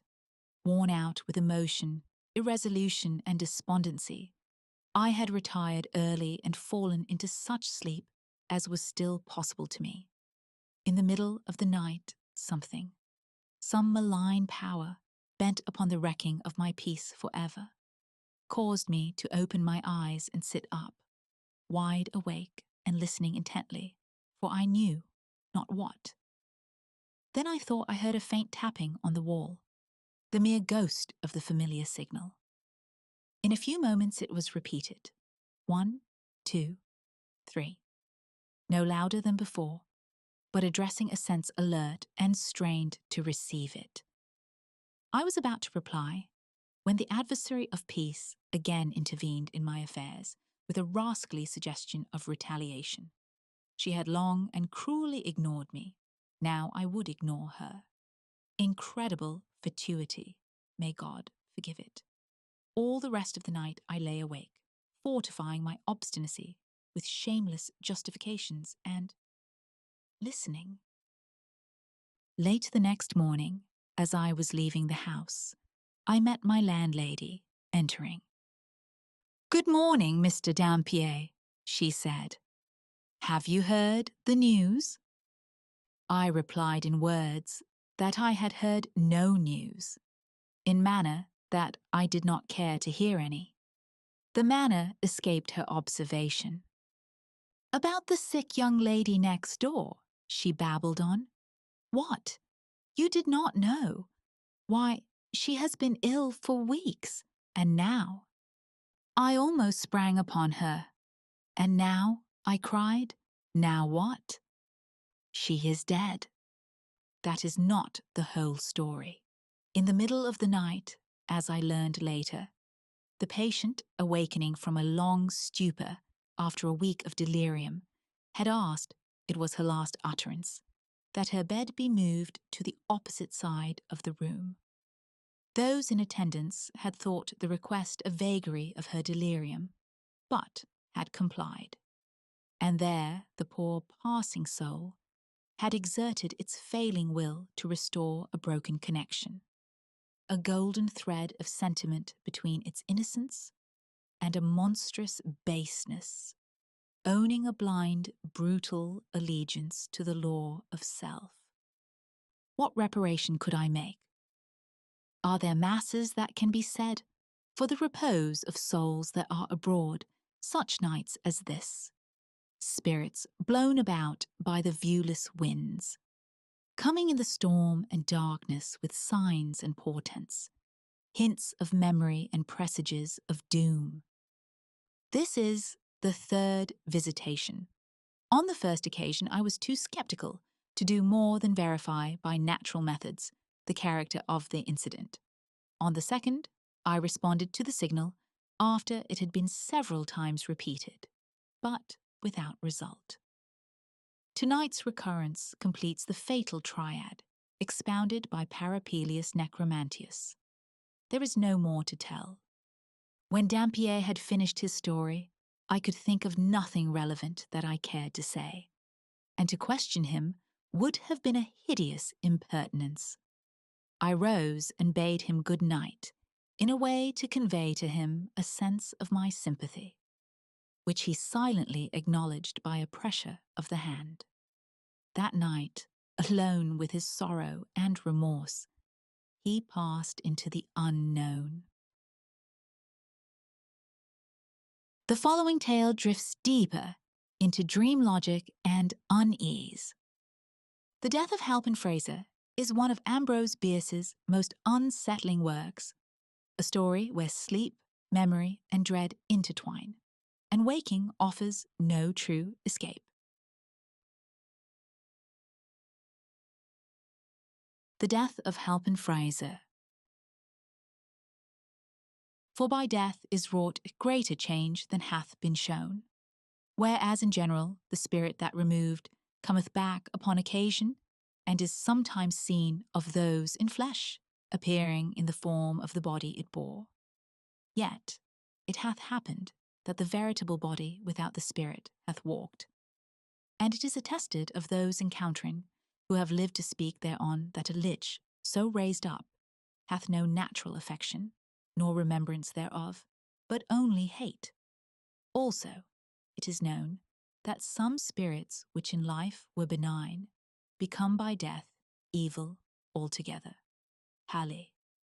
One dark night in midsummer, a man waking from a dreamless sleep in a forest lifted his head from the earth and staring a few moments into the blackness, said, "Catherine Larue." He said nothing more. No reason was known to him why he should have said so much. The man was Halpin Frayser. He lived in St. Helena, but where he lives now is uncertain, for he is dead. One who practices sleeping in the woods, with nothing under him but the dry leaves and the damp earth, and nothing over him but the branches from which the leaves have fallen, and the sky from which the earth has fallen, cannot hope for great longevity, and Frayser had already attained the age of 32. There are persons in this world, millions of persons, and far and away the best persons, who regard that as a very advanced age. They are the children. To those who view the voyage of life from the port of departure, the bark that has accomplished any considerable distance appears already in close approach to the farther shore. However, it is not certain that Halpin Frayser came to his death by exposure. He had been all day in the hills west of the Napa Valley, looking for doves and such small game as was in season. Late in the afternoon it had come on to be cloudy, and he had lost his bearings. And although he had only to go always downhill, everywhere the way to safety when one is lost, the absence of trails had so impeded him that he was overtaken by night while still in the forest. Unable in the darkness to penetrate the thickets of manzanita and other undergrowth, utterly bewildered and overcome with fatigue, he had lain down near the root of a large madroño and fallen into a dreamless sleep. It was hours later, in the very middle of the night, that one of God's mysterious messengers, gliding ahead of the incalculable host of his companions sweeping westward with the dawn line, pronounced the awakening word in the ear of the sleeper, who sat upright and spoke, he knew not why, a name he knew not whose. Halpin Frayser was not much of a philosopher, nor a scientist. The circumstance that, waking from a deep sleep at night in the midst of a forest, he had spoken aloud a name that he had not in memory, and hardly had in mind, did not arouse an enlightened curiosity to investigate the phenomenon. He thought it odd, and with a little perfunctory shiver, as if in deference to a seasonal presumption that the night was chill, he lay down again and went to sleep. But his sleep was no longer dreamless. He thought he was walking along a dusty road that showed white in the gathering darkness of a summer night. Whence and whither it led, and why he travelled it, he did not know, though all seemed simple and natural, as is the way in dreams. For in the land beyond the bed, surprises cease from troubling, and the judgment is at rest. Soon he came to a parting of the ways. Leading from the highway was a road less travelled, having the appearance, indeed, of having been long abandoned, because, he thought, it led to something evil. Yet he turned into it without hesitation, impelled by some imperious necessity. As he pressed forward, he became conscious that his way was haunted by invisible existences whom he could not definitely figure to his mind. From among the trees on either side, he caught broken and incoherent whispers in a strange tongue, which yet he partly understood. They seemed to him fragmentary utterances of a monstrous conspiracy against his body and soul. It was now long after nightfall, yet the interminable forest through which he journeyed was lit with a wan glimmer, having no point of diffusion, for in its mysterious illumination nothing cast a shadow. A shallow pool in the gutted depression of an old wheel rut, as from a recent rain, met his eye with a crimson gleam. He stooped and plunged his hand into it. It stained his fingers. It was blood. Blood, he then observed, was about him everywhere. The weeds growing rankly by the roadside showed it in blots and splashes on their big, broad leaves. Patches of dry dust between the wheelways were pitted and spattered as with a red rain. Defiling the trunks of the trees were broad maculations of crimson, and blood dripped like dew from their foliage. All this he observed with a terror which seemed not incompatible with the fulfillment of a natural expectation. It seemed to him that it was all in expiation of some crime which, though conscious of his guilt, he could not rightly remember. To the menaces and mysteries of his surroundings, the consciousness was an added horror. Vainly he sought, by tracing life backward in memory, to reproduce the moment of his sin. Scenes and incidents came crowding tumultuously into his mind, one picture effacing another, or commingling with it in confusion and obscurity. But nowhere could he catch a glimpse of what he sought. The failure augmented his terror. He felt as one who has murdered in the dark, not knowing whom nor why. So frightful was the situation. The mysterious light burned with so silent and awful a menace. The noxious plants, the trees that by common consent are invested with a melancholy or baleful character, so openly in his sight conspired against his peace. From overhead and all about came so audible and startling whispers, and the sighs of creatures so obviously not of earth, that he could endure it no longer, and with a great effort to break some malign spell that bound his faculties to silence and inaction, he shouted with the full strength of his lungs. His voice broken, it seemed, into an infinite multitude of unfamiliar sounds, went babbling and stammering away into the distant reaches of the forest, died into silence, and all was as before. But he had made a beginning at resistance, and was encouraged. He said, "I will not submit unheard. There may be powers that are not malignant travelling this accursed road. I shall leave them a record and an appeal. I shall relate my wrongs, the persecutions that I endure. I, a helpless mortal, a penitent, an unoffending poet." Halpin Frayser was a poet, only as he was a penitent. In his dream, taking from his clothing a small red leather pocketbook, one half of which was leaved for memoranda, he discovered that he was without a pencil. He broke a twig from a bush, dipped it into a pool of blood, and wrote rapidly. He had hardly touched the paper with the point of his twig, when a low, wild peal of laughter broke out at a measureless distance away, and growing ever louder, seemed approaching ever nearer. A soulless, heartless, and unjoyous laugh, like that of the loon, solitary by the lakeside at midnight.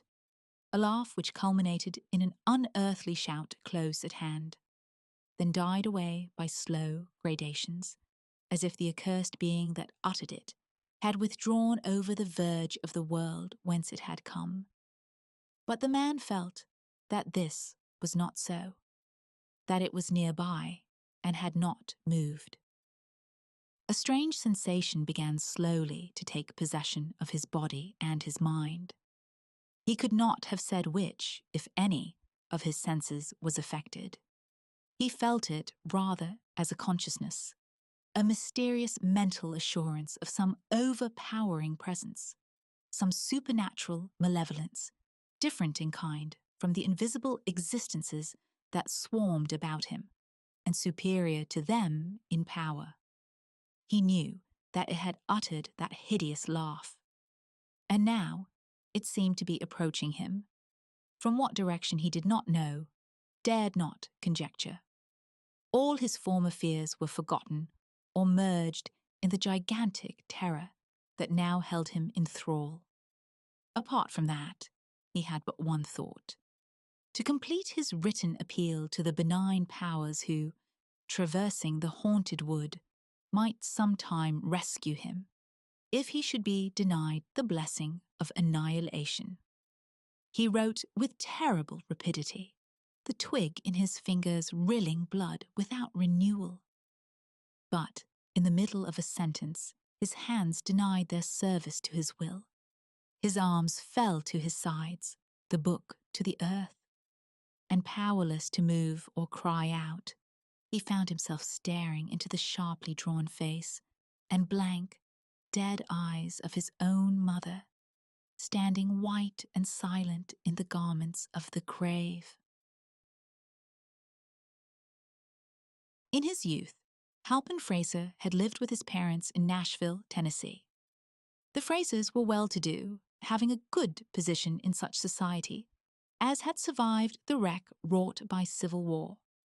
Their children had the social and educational opportunities of their time and place, and had responded to good associations and instruction with agreeable manners and cultivated minds. Halpin, being the youngest and not over-robust, was perhaps a trifle spoiled. He had the double disadvantage of a mother's assiduity and a father's neglect. Frayser père was what no southern man of means is not, a politician. His country, or rather his section and state, made demands upon his time and attention so exacting that, to those of his family, he was compelled to turn an ear, partly deafened by the thunder of the political captains and the shouting, his own included. Young Halpin was of a dreamy, indolent, and rather romantic turn, somewhat more addicted to literature than law, the profession to which he was bred. Among those of his relations who professed the modern faith of heredity, it was well understood that in him the character of the late Myron Bayne, a maternal great-grandfather, had revisited the glimpses of the moon, by which Orb Bayne had in his lifetime been sufficiently affected to be a poet of no small colonial distinction. If not specially observed, it was observable that while a Frayser, who was not the proud possessor of a sumptuous copy of the ancestral poetical works, printed at the family expense, and long ago withdrawn from an inhospitable market, was a rare Frayser indeed, there was an illogical indisposition to honour the great deceased in the person of his spiritual successor. Halpin was pretty generally deprecated as an intellectual black sheep, who was likely at any moment to disgrace the flock by bleating in metre. The Tennessee Fraysers were a practical folk, not practical in the popular sense of devotion to sordid pursuits, but having a robust contempt for any qualities unfitting a man for the wholesome vocation of politics. In justice to young Halpin, it should be said that, while in him were pretty faithfully reproduced most of the mental and moral characteristics ascribed by history and family tradition to the famous colonial bard, his succession to the gift and faculty divine was purely inferential. Not only had he never been known to court the muse, but, in truth, he could not have written correctly a line of verse to save himself from the killer of the wise. Still, there was no knowing when the dormant faculty might wake and smite the lyre. In the meantime, the young man was rather a loose fish, anyhow. Between him and his mother was the most perfect sympathy, for secretly the lady was herself a devout disciple of the late and great Myron Bayne, though with the tact so generally and justly admired in her sex, despite the hardy calumniators who insist that it is essentially the same thing as cunning. She had always taken care to conceal her weakness from all eyes but those of him who shared it. Their common guilt in respect of that was an added tie between them. If in Halpin's youth his mother had spoiled him, he had assuredly done his part toward being spoiled. As he grew to such manhood as is attainable by a Southerner who does not care which way elections go, the attachment between him and his beautiful mother, whom from early childhood he had called Katie, became yearly stronger and more tender. In these two romantic natures was manifest in a signal way that neglected phenomenon, the dominance of the sexual element in all the relations of life, strengthening, softening, and beautifying even those of consanguinity. The two were nearly inseparable, and by strangers observing their manner, were not infrequently mistaken for lovers. Entering his mother's boudoir one day, Halpin Frayser kissed her upon the forehead, toyed for a moment with a lock of her dark hair, which had escaped from its confining pins, and said, with an obvious effort at calmness, "Would you greatly mind, Katie, if I were called away to California for a few weeks?" It was hardly needful for Katie to answer, with her lips a question to which her telltale cheeks had made instant reply. Evidently she would greatly mind, and the tears, too, sprang into her large brown eyes as corroborative testimony. "Ah, my son," she said, looking up into his face with infinite tenderness, "I should have known that this was coming.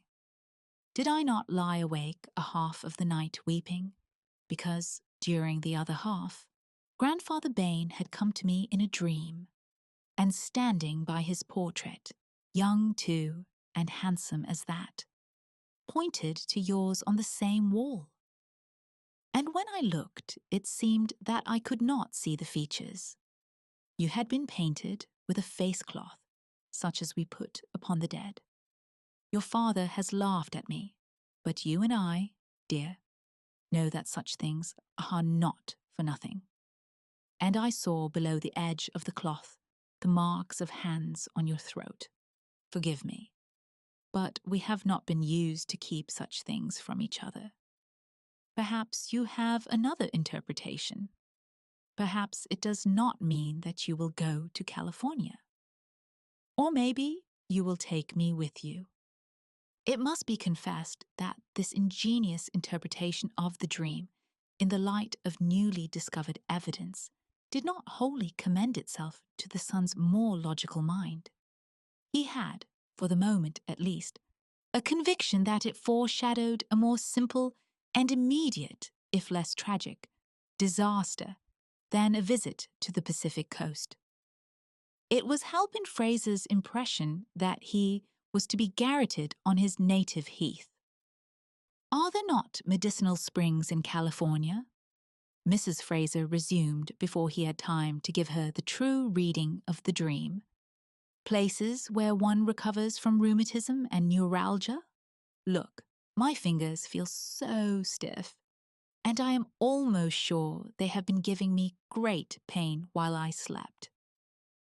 She held out her hands for his inspection. What diagnosis of her case the young man may have thought it best to conceal, with a smile the historian is unable to state.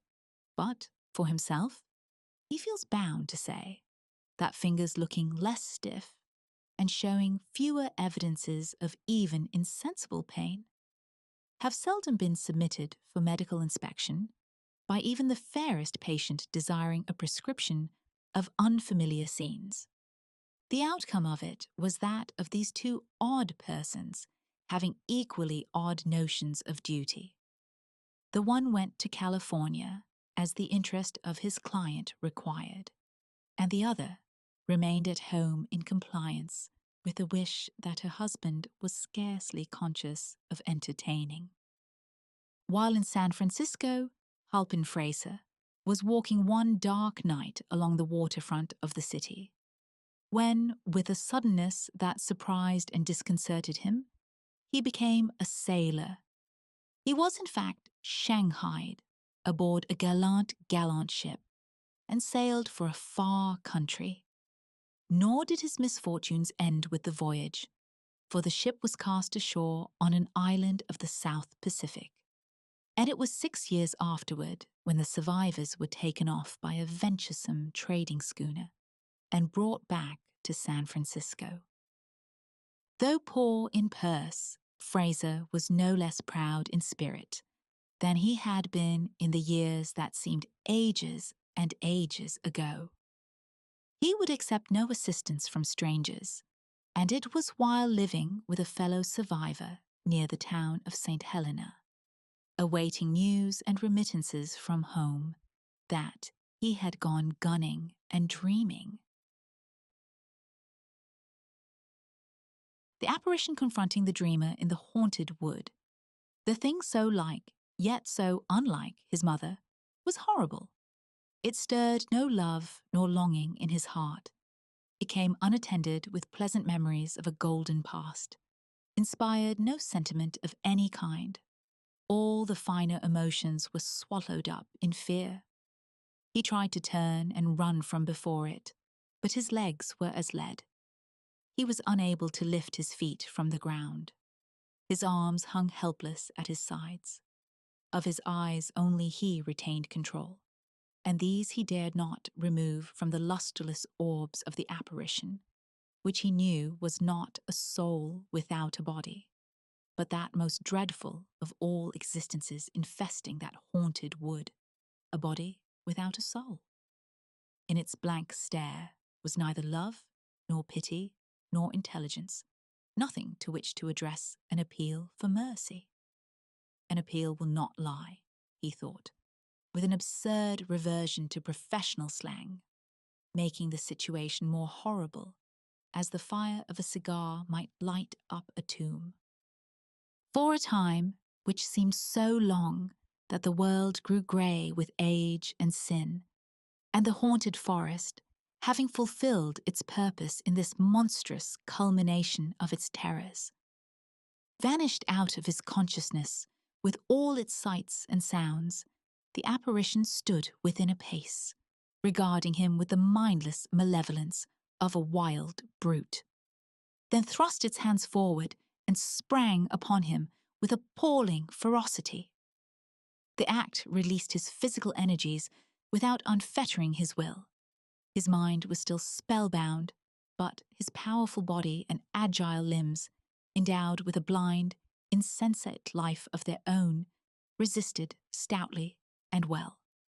For an instant, he seemed to see this unnatural contest between a dead intelligence and a breathing mechanism only as a spectator.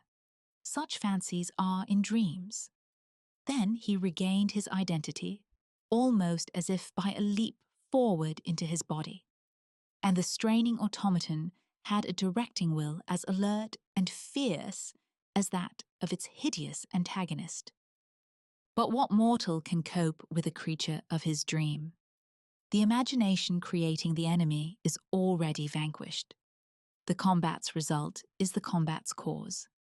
Despite his struggles, despite his strength and activity, which seemed wasted in a void, he felt the cold fingers close upon his throat. Borne backward to the earth, he saw above him the dead and drawn face within a hand's breadth of his own, and then all was black. A sound as of the beating of distant drums, a murmur of swarming voices, a sharp, far cry signing all to silence, and Halpin Frayser dreamed that he was dead. A warm, clear night had been followed by a morning of drenching fog. At about the middle of the afternoon of the preceding day, a little whiff of light vapour, a mere thickening of the atmosphere, the ghost of a cloud, had been observed clinging to the western side of Mount St. Helena, away up along the barren altitudes near the summit. It was so thin, so diaphanous, so like a fancy made visible, that one would have said, "Look quickly, in a moment it will be gone." In a moment it was visibly larger and denser, while with one edge it clung to the mountain. With the other it reached farther and farther out into the air above the lower slopes. At the same time it extended itself to north and south, joining small patches of mist that appeared to come out of the mountainside on exactly the same level, with an intelligent design to be absorbed. And so it grew and grew until the summit was shut out of view from the valley, and over the valley itself was an ever-extending canopy, opaque and grey. At Calistoga, which lies near the head of the valley and the foot of the mountain, There were a starless night and a sunless morning. The fog, sinking into the valley, had reached southward, swallowing up ranch after ranch, until it had blotted out the town of St. Helena, 9 miles away. The dust in the road was laid, trees were adrip with moisture, birds sat silent in their coverts. The morning light was wan and ghastly, with neither colour nor fire. 2 men left the town of St. Helena at the first glimmer of dawn, and walked along the road northward, up the valley toward Calistoga. They carried guns on their shoulders, yet no one having knowledge of such matters could have mistaken them for hunters of bird or beast. They were a deputy sheriff from Napa and a detective from San Francisco, Holker and Jarrelson, respectively. Their business was man-hunting. "How far is it?" inquired Holker as they strode along, their feet stirring white the dust beneath the damp surface of the road.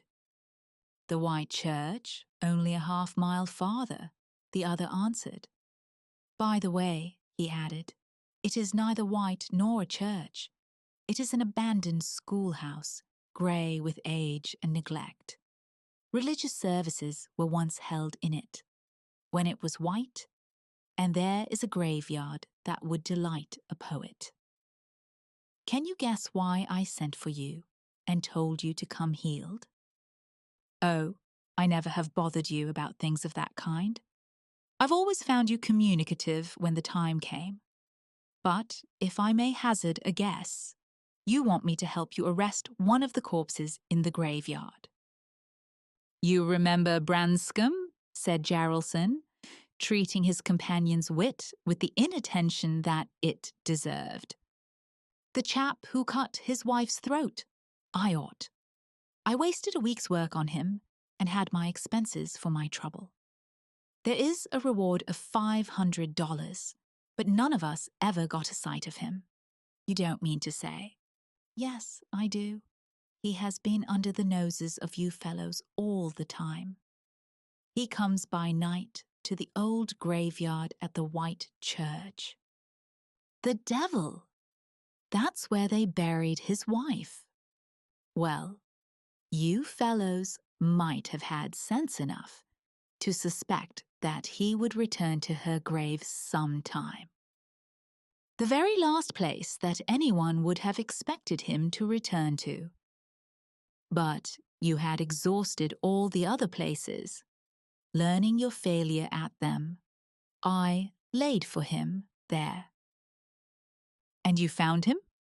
"Damn it, he found me. The rascal got the drop on me, regularly held me up and made me travel. It's God's mercy that he didn't go through me. Oh, he's a good one, and I fancy the half of that reward is enough for me, if you're needy." Holker laughed good-humouredly and explained that his creditors were never more importunate. "I wanted merely to show you the ground and arrange a plan with you," the detective explained. "I thought it as well for us to be healed, even in daylight." "The man must be insane," said the deputy sheriff. "The reward is for his capture and conviction. If he's mad, he won't be convicted." Mr. Holker was so profoundly affected by that possible failure of justice that he involuntarily stopped in the middle of the road, then resumed his walk with abated zeal. "Well, he looks it," assented Jarrelson. "I'm bound to admit that a more unshaven, unshorn, unkempt, and un-everything wretch I never saw outside the ancient and honourable order of tramps. But I've gone in for him, and can't make up my mind to let go. There's glory in it for us, anyhow. Not another soul knows that he is this side of the mountains of the moon." "All right," Holker said. "We will go and view the ground." And he added, in the words of a once favourite inscription for tombstones, Where you must shortly lie.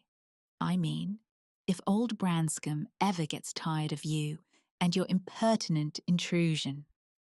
By the way, I heard the other day that Branscombe was not his real name. What is? I can't recall it. I had lost all interest in the wretch, and it did not fix itself in my memory. Something like Pardee. The woman whose throat he had the bad taste to cut was a widow when he met her. She had come to California to look up some relatives. There are persons who will do that sometimes. But you know all that. Naturally. But not knowing the right name, by what happy inspiration did you find the right grave? The man who told me what the name was said it had been cut on the headboard. I don't know the right grave. Jarelson was apparently a trifle reluctant to admit his ignorance of so important a point of his plan. I have been watching about the place generally. A part of our work this morning will be to identify that grave. Here is the white church.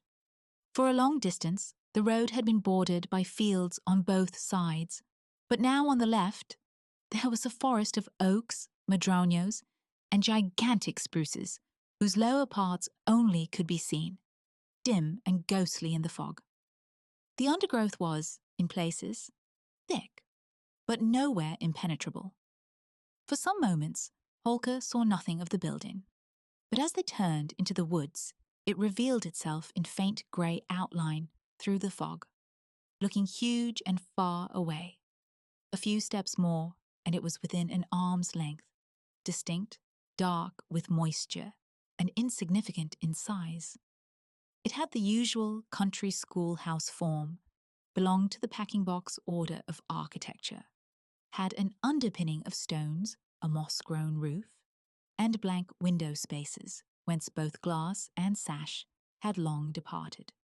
It was ruined, but not a ruin, a typical Californian substitute for what are known to guidebookers abroad as monuments of the past. With scarcely a glance at this uninteresting structure, Jarelson moved on into the dripping undergrowth beyond. I will show you where he held me up, he said. This is the graveyard. Here and there among the bushes were small enclosures containing graves, sometimes no more than one. They were recognized as graves by the discolored stones or rotting boards at head and foot, leaning at all angles, some prostrate, by the ruined picket fences surrounding them, or, infrequently, by the mound itself showing its gravel through the fallen leaves. In many instances, nothing marked the spot where lay the vestiges of some poor mortal who, leaving a large circle of sorrowing friends, had been left by them in turn, except a depression in the earth more lasting than that in the spirits of the mourners. The paths, if any paths had been, were long obliterated. Trees of a considerable size had been permitted to grow up from the graves and thrust aside with root or branch the enclosing fences. Over all was that air of abandonment and decay, which seems nowhere so fit and significant as in a village of the forgotten dead. As the two men, Jarelson leading, pushed their way through the growth of young trees, that enterprising man suddenly stopped and brought up his shotgun to the height of his breast, uttered a low note of warning, and stood motionless, his eyes fixed upon something ahead. As well as he could, obstructed by brush, his companion, though seeing nothing, imitated the posture and so stood, prepared for what might ensue. A moment later, Jarelson moved cautiously forward, the other following. Under the branches of enormous spruce lay the dead body of a man. Standing silent above it, they noted such particulars as first strike the attention: the face, the attitude, the clothing, whatever most promptly and plainly answers the unspoken question of a sympathetic curiosity. The body lay upon its back, the legs wide apart. One arm was thrust upward, the other outward, but the latter was bent acutely, and the hand was near the throat. Both hands were tightly clenched. The whole attitude was that of desperate but ineffectual resistance to what? Nearby lay a shotgun and a game bag, through the meshes of which was seen the plumage of shot birds. All about were evidences of a furious struggle. Small sprouts of poison oak were bent and denuded of leaf and bark. Dead and rotting leaves had been pushed into heaps and ridges on both sides of the legs by the action of other feet than theirs. Alongside the hips were unmistakable impressions of human knees. The nature of the struggle was made clear by a glance at the dead man's throat and face. While breast and hands were white, those were purple, almost black. The shoulders lay upon a low mound, and the head was turned back at an angle otherwise impossible, the expanded eyes staring blankly backward in a direction opposite to that of the feet. From the froth filling the open mouth, the tongue protruded, black and swollen. The throat showed horrible contusions, not mere finger marks, but bruises and lacerations wrought by two strong hands that must have buried themselves in the yielding flesh, maintaining their terrible grasp until long after death. Breast, throat, face were wet. The clothing was saturated. Drops of water, condensed from the fog, studded the hair and moustache. All this the two men observed without speaking, almost at a glance. Then Holker said, "Poor devil. He had a rough deal." Jarrelson was making a vigilant circumspection of the forest, his shotgun held in both hands and at full cock, his finger upon the trigger. "The work of a maniac," he said, without withdrawing his eyes from the enclosing wood. "It was done by Branscombe, Pardee." Something half hidden by the disturbed leaves on the earth caught Holker's attention. It was a red leather pocketbook.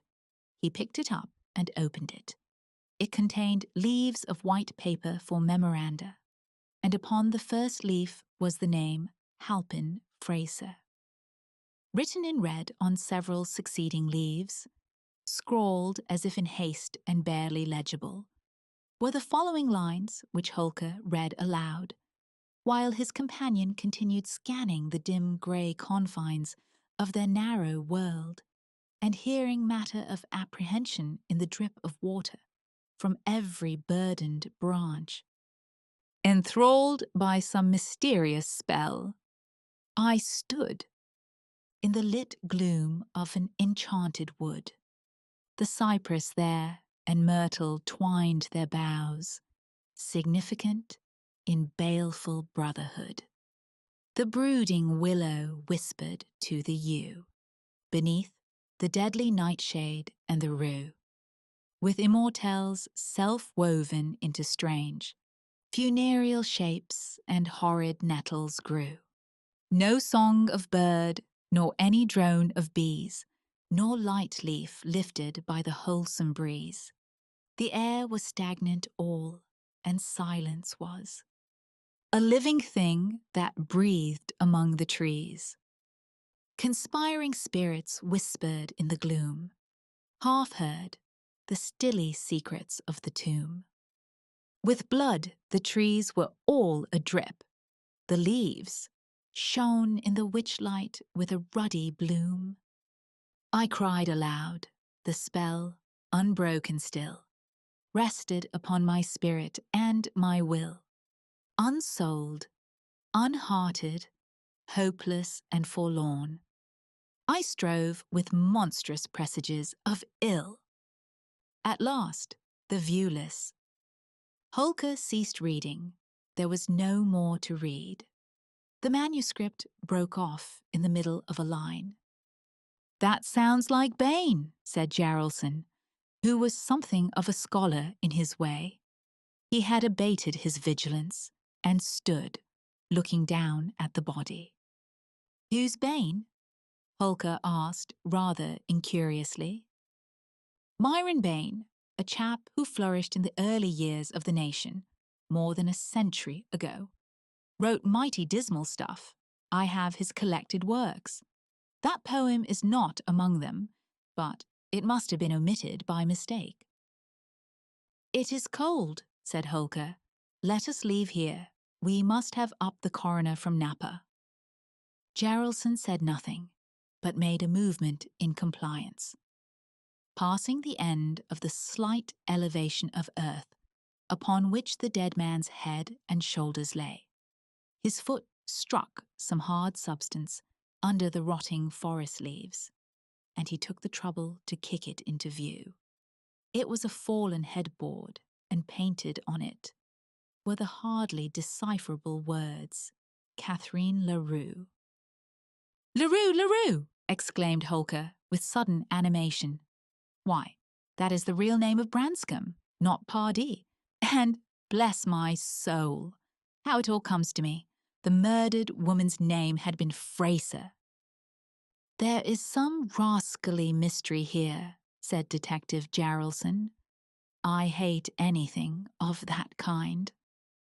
There came to them out of the fog, seemingly from a great distance, the sound of a laugh, a low, deliberate, soulless laugh, which had no more of joy than that of a hyena, night prowling in the desert. A laugh that rose by slow gradation, louder and louder, clearer, more distinct and terrible, until it seemed barely outside the narrow circle of their vision.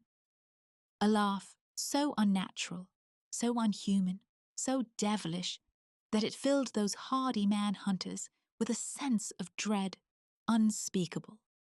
They did not move their weapons nor think of them.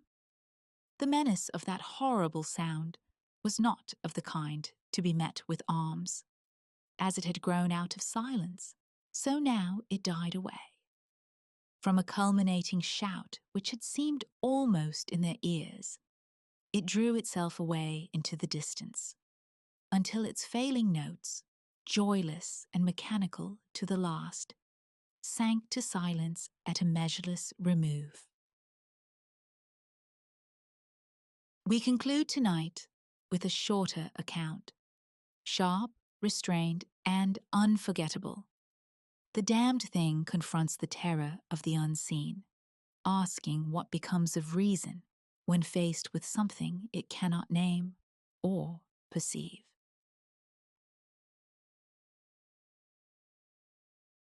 The damned thing.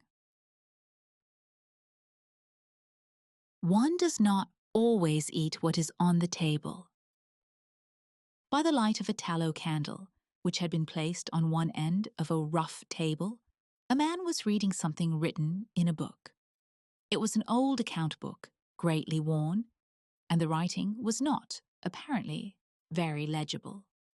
For the man sometimes held the page close to the flame of the candle to get a stronger light on it. The shadow of the book would then throw into obscurity a half of the room, darkening a number of faces and figures. For besides the reader, 8 other men were present. 7 of them sat against the rough log walls, silent, motionless, and the room being small, not very far from the table. By extending an arm, any one of them could have touched the 8th man, who lay on the table, face upward, partly covered by a sheet, his arms at his sides. He was dead. The man with the book was not reading aloud, and no one spoke. All seemed to be waiting for something to occur. The dead man only was without expectation. From the blank darkness outside came in, through the aperture that served for a window, all the ever unfamiliar noises of night in the wilderness.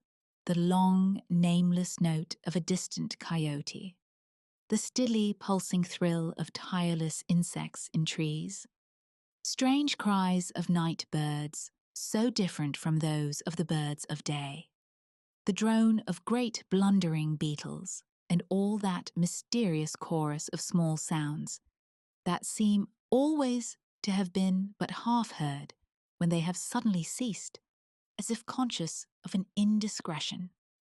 But nothing of all this was noted in that company. Its members were not overmuch addicted to idle interest in matters of no practical importance. That was obvious in every line of their rugged faces, obvious even in the dim light of the single candle. They were evidently men of the vicinity, farmers and woodsmen. The person reading was a trifle different. One would have said of him that he was of the world, worldly, albeit there was that in his attire which attested a certain fellowship with the organisms of his environment. His coat would hardly have passed muster in San Francisco. His footgear was not of urban origin, and the hat that lay by him on the floor, he was the only one uncovered, was such that if one had considered it as an article of mere personal adornment, he would have missed its meaning.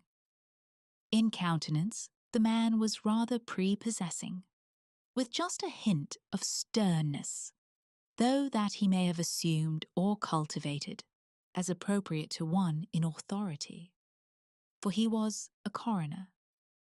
It was by virtue of his office that he had possession of the book in which he was reading. It had been found among the dead man's effects, in his cabin, where the inquest was now taking place. When the coroner had finished reading, he put the book into his breast pocket. At that moment, the door was pushed open, and a young man entered. He, clearly, was not of mountain birth and breeding. He was clad as those who dwell in cities. His clothing was dusty, however, as from travel. He had, in fact, been riding hard to attend the inquest. The coroner nodded. No one else greeted him. "We have waited for you," said the coroner. "It is necessary to have done with this business tonight." The young man smiled. "I am sorry to have kept you," he said. "I went away, not to evade your summons, but to post to my newspaper an account of what, I suppose, I am called back to relate." The coroner smiled. "The account that you posted to your newspaper," he said, "differs, probably, from that which you will give here under oath." "That," replied the other, rather hotly and with a visible flush, "is as you please. I used manifold paper and have a copy of what I sent. It was not written as news, for it is incredible, but as fiction. It may go as a part of my testimony under oath."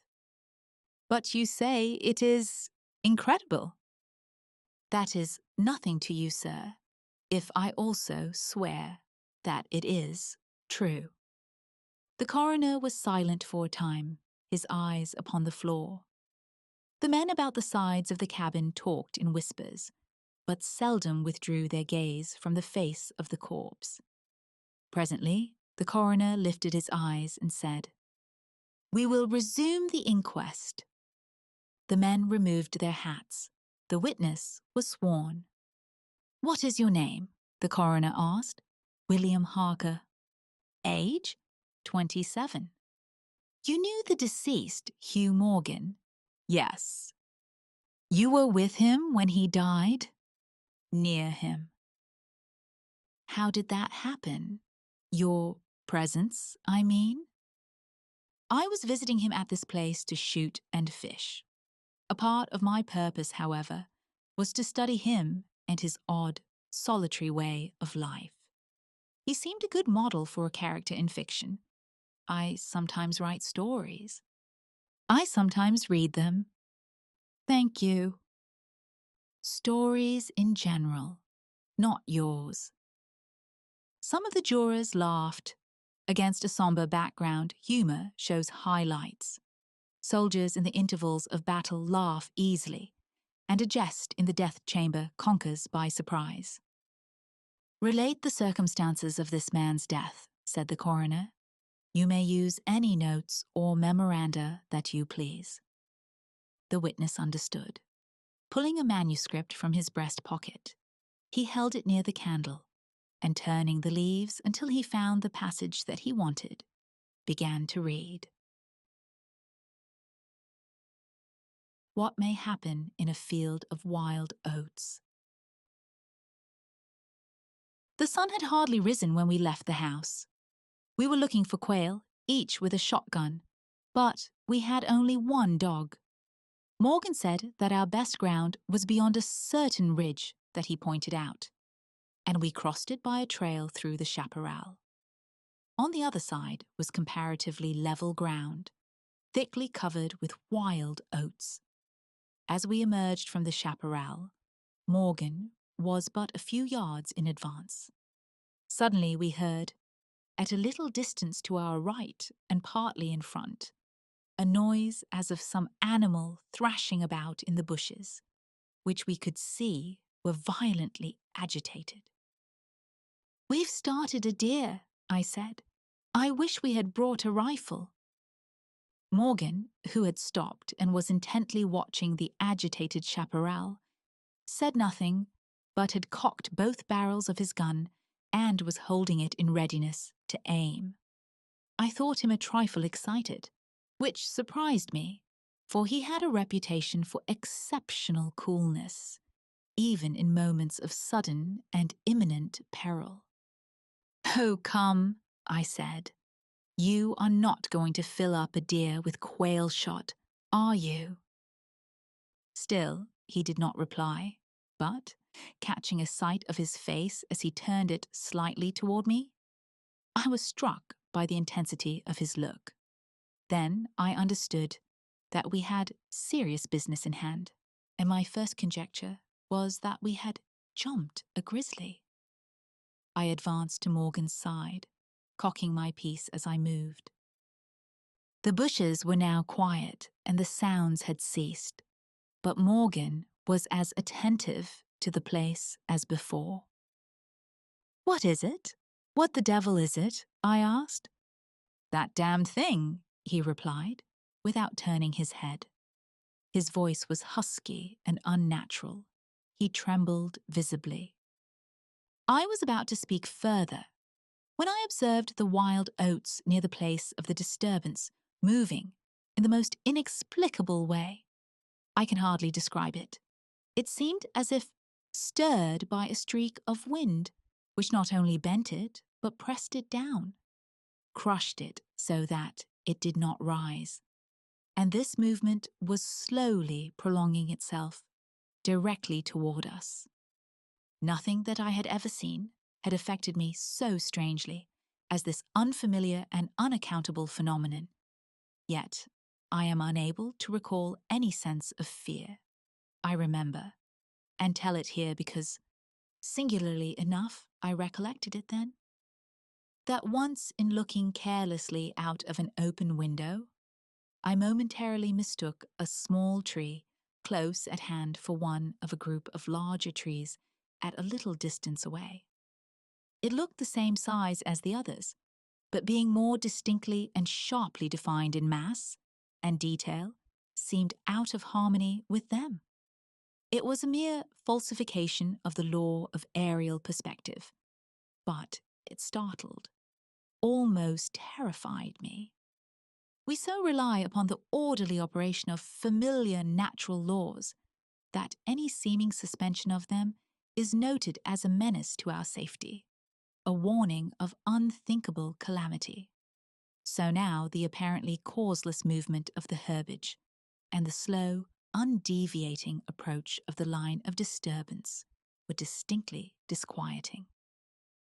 My companion appeared actually frightened, and I could hardly credit my senses when I saw him suddenly throw his gun to his shoulder and fire both barrels at the agitated grain. before the smoke of the discharge had cleared away, I heard a loud, savage cry, a scream like that of a wild animal, and flinging his gun upon the ground, Morgan sprang away and ran swiftly from the spot. At the same instant, I was thrown violently to the ground by the impact of something unseen in the smoke, some soft, heavy substance that seemed thrown against me with great force. Before I could get upon my feet and recover my gun, which seemed to have been struck from my hands, I heard Morgan crying out as if in mortal agony, and mingling with his cries were such hoarse, savage sounds as one hears from fighting dogs. Inexpressibly terrified, I struggled to my feet and looked in the direction of Morgan's retreat. And may heaven in mercy spare me from another sight like that. At a distance of less than 30 yards was my friend, down upon one knee, his head thrown back at a frightful angle, hatless, his long hair in disorder, and his whole body in violent movement from side to side, backward and forward. His right arm was lifted and seemed to lack the hand, at least I could see none. The other arm was invisible. At times, as my memory now reports this extraordinary scene, I could discern but a part of his body. It was as if he had been partly blotted out. I cannot otherwise express it. Then a shifting of his position would bring it all into view again. All this must have occurred within a few seconds. Yet in that time, Morgan assumed all the postures of a determined wrestler, vanquished by superior weight and strength. I saw nothing but him, and him not always distinctly. During the entire incident, his shouts and curses were heard, as if through an enveloping uproar of such sounds of rage and fury as I had never heard from the throat of man or brute. For a moment only I stood irresolute, then throwing down my gun, I ran forward to my friend's assistance. I had a vague belief that he was suffering from a fit, or some form of convulsion. Before I could reach his side, he was down and quiet. All sounds had ceased, but with a feeling of such terror, as even these awful events had not inspired. I now saw again the mysterious movement of the wild oats, prolonging itself from the trampled area about the prostrate man toward the edge of a wood. It was only when it had reached the wood that I was able to withdraw my eyes and look at my companion. He was dead. A man, though naked, may be in rags. The coroner rose from his seat and stood beside the dead man. Lifting an edge of the sheet, he pulled it away, exposing the entire body, altogether naked, and showing in the candlelight a clay-like yellow. It had, however, broad maculations of bluish-black, obviously caused by extravasated blood from contusions. The chest and sides looked as if they had been beaten with a bludgeon. There were dreadful lacerations. The skin was torn in strips and shreds. The coroner moved round to the end of the table and undid a silk handkerchief, which had been passed under the chin and knotted on the top of the head. When the handkerchief was drawn away, it exposed what had been the throat. Some of the jurors who had risen to get a better view repented their curiosity and turned away their faces. Witness Harker went to the open window and leaned out across the sill, faint and sick. Dropping the handkerchief upon the dead man's neck, the coroner stepped to an angle of the room and from a pile of clothing produced one garment after another, each of which he held up a moment for inspection. All were torn and stiff with blood. The jurors did not make a closer inspection. They seemed rather uninterested. They had, in truth, seen all this before, the only thing that was new to them being Harker's testimony. Gentlemen, the coroner said, we have no more evidence, I think. Your duty has been already explained to you. If there is nothing you wish to ask, you may go outside and consider your verdict. The foreman rose, a tall, bearded man of 60, coarsely clad.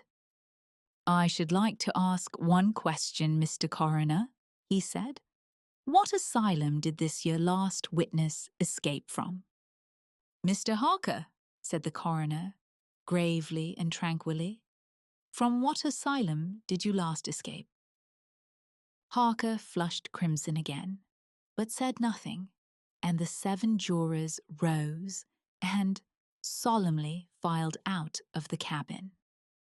If you have done insulting me, sir, said Harker, as soon as he and the officer were left alone with the dead man, I suppose I am at liberty to go. Yes. Harker started to leave, but paused, with his hand on the door latch. The habit of his profession was strong in him, stronger than his sense of personal dignity. He turned about and said, The book that you have there. I recognize it as Morgan's diary. You seemed greatly interested in it. You read in it while I was testifying. May I see it? The public would like. The book will cut no figure in this matter, replied the official, slipping it into his coat pocket. All the entries in it were made before the writer's death. As Harker passed out of the house, the jury re-entered and stood about the table on which the now covered corpse showed under the sheet with sharp definition. The foreman seated himself near the candle, produced from his breast pocket a pencil and scrap of paper, and wrote rather laboriously the following verdict, which with various degrees of effort all signed. We, the jury, do find that the remains come to their death at the hands of a mountain lion, but some of us thinks, all the same, they had fits.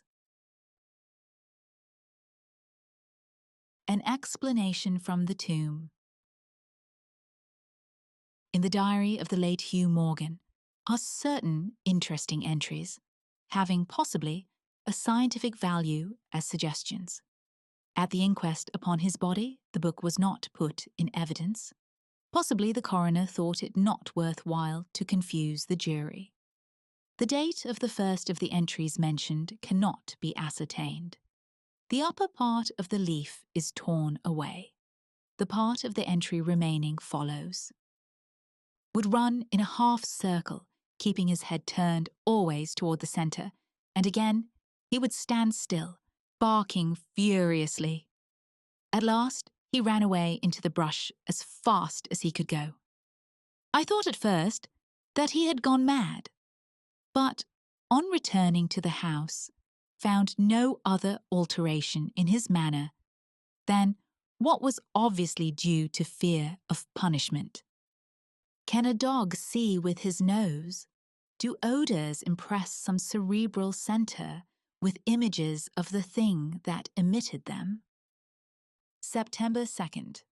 Looking at the stars last night as they rose above the crest of the ridge east of the house, I observed them successively disappear from left to right.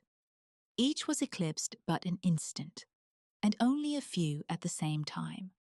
But along the entire length of the ridge, all that were within a degree or two of the crest were blotted out. It was as if something had passed along between me and them, but I could not see it, and the stars were not thick enough to define its outline. Ugh, I don't like this. Several weeks' entries are missing, 3 leaves being torn from the book. September 27th. It has been about here again. I find evidences of its presence every day. I watched again all last night in the same cover, gun in hand, double charged with buckshot. In the morning, the fresh footprints were there, as before. Yet I would have sworn that I did not sleep, Indeed, I hardly sleep at all. It is terrible, insupportable. If these amazing experiences are real, I shall go mad. If they are fanciful, I am mad already. October 3rd. I shall not go. It shall not drive me away. No, this is my house, my land. God hates a coward. October 5th. I can stand it no longer. I have invited Harker to pass a few weeks with me. He has a level head. I can judge from his manner if he thinks me mad. October 7th. I have the solution of the mystery. It came to me last night, suddenly, as by revelation. How simple, how terribly simple. There are sounds that we cannot hear. At either end of the scale are notes that stir no chord of that imperfect instrument, the human ear. They are too high or too grave. I have observed a flock of blackbirds occupying an entire treetop, the tops of several trees, and all in full song. Suddenly, in a moment, at absolutely the same instant, all spring into the air and fly away. How? They could not all see one another. Whole treetops intervened. At no point could a leader have been visible to all. There must have been a signal of warning or command, high and shrill above the din, but by me unheard.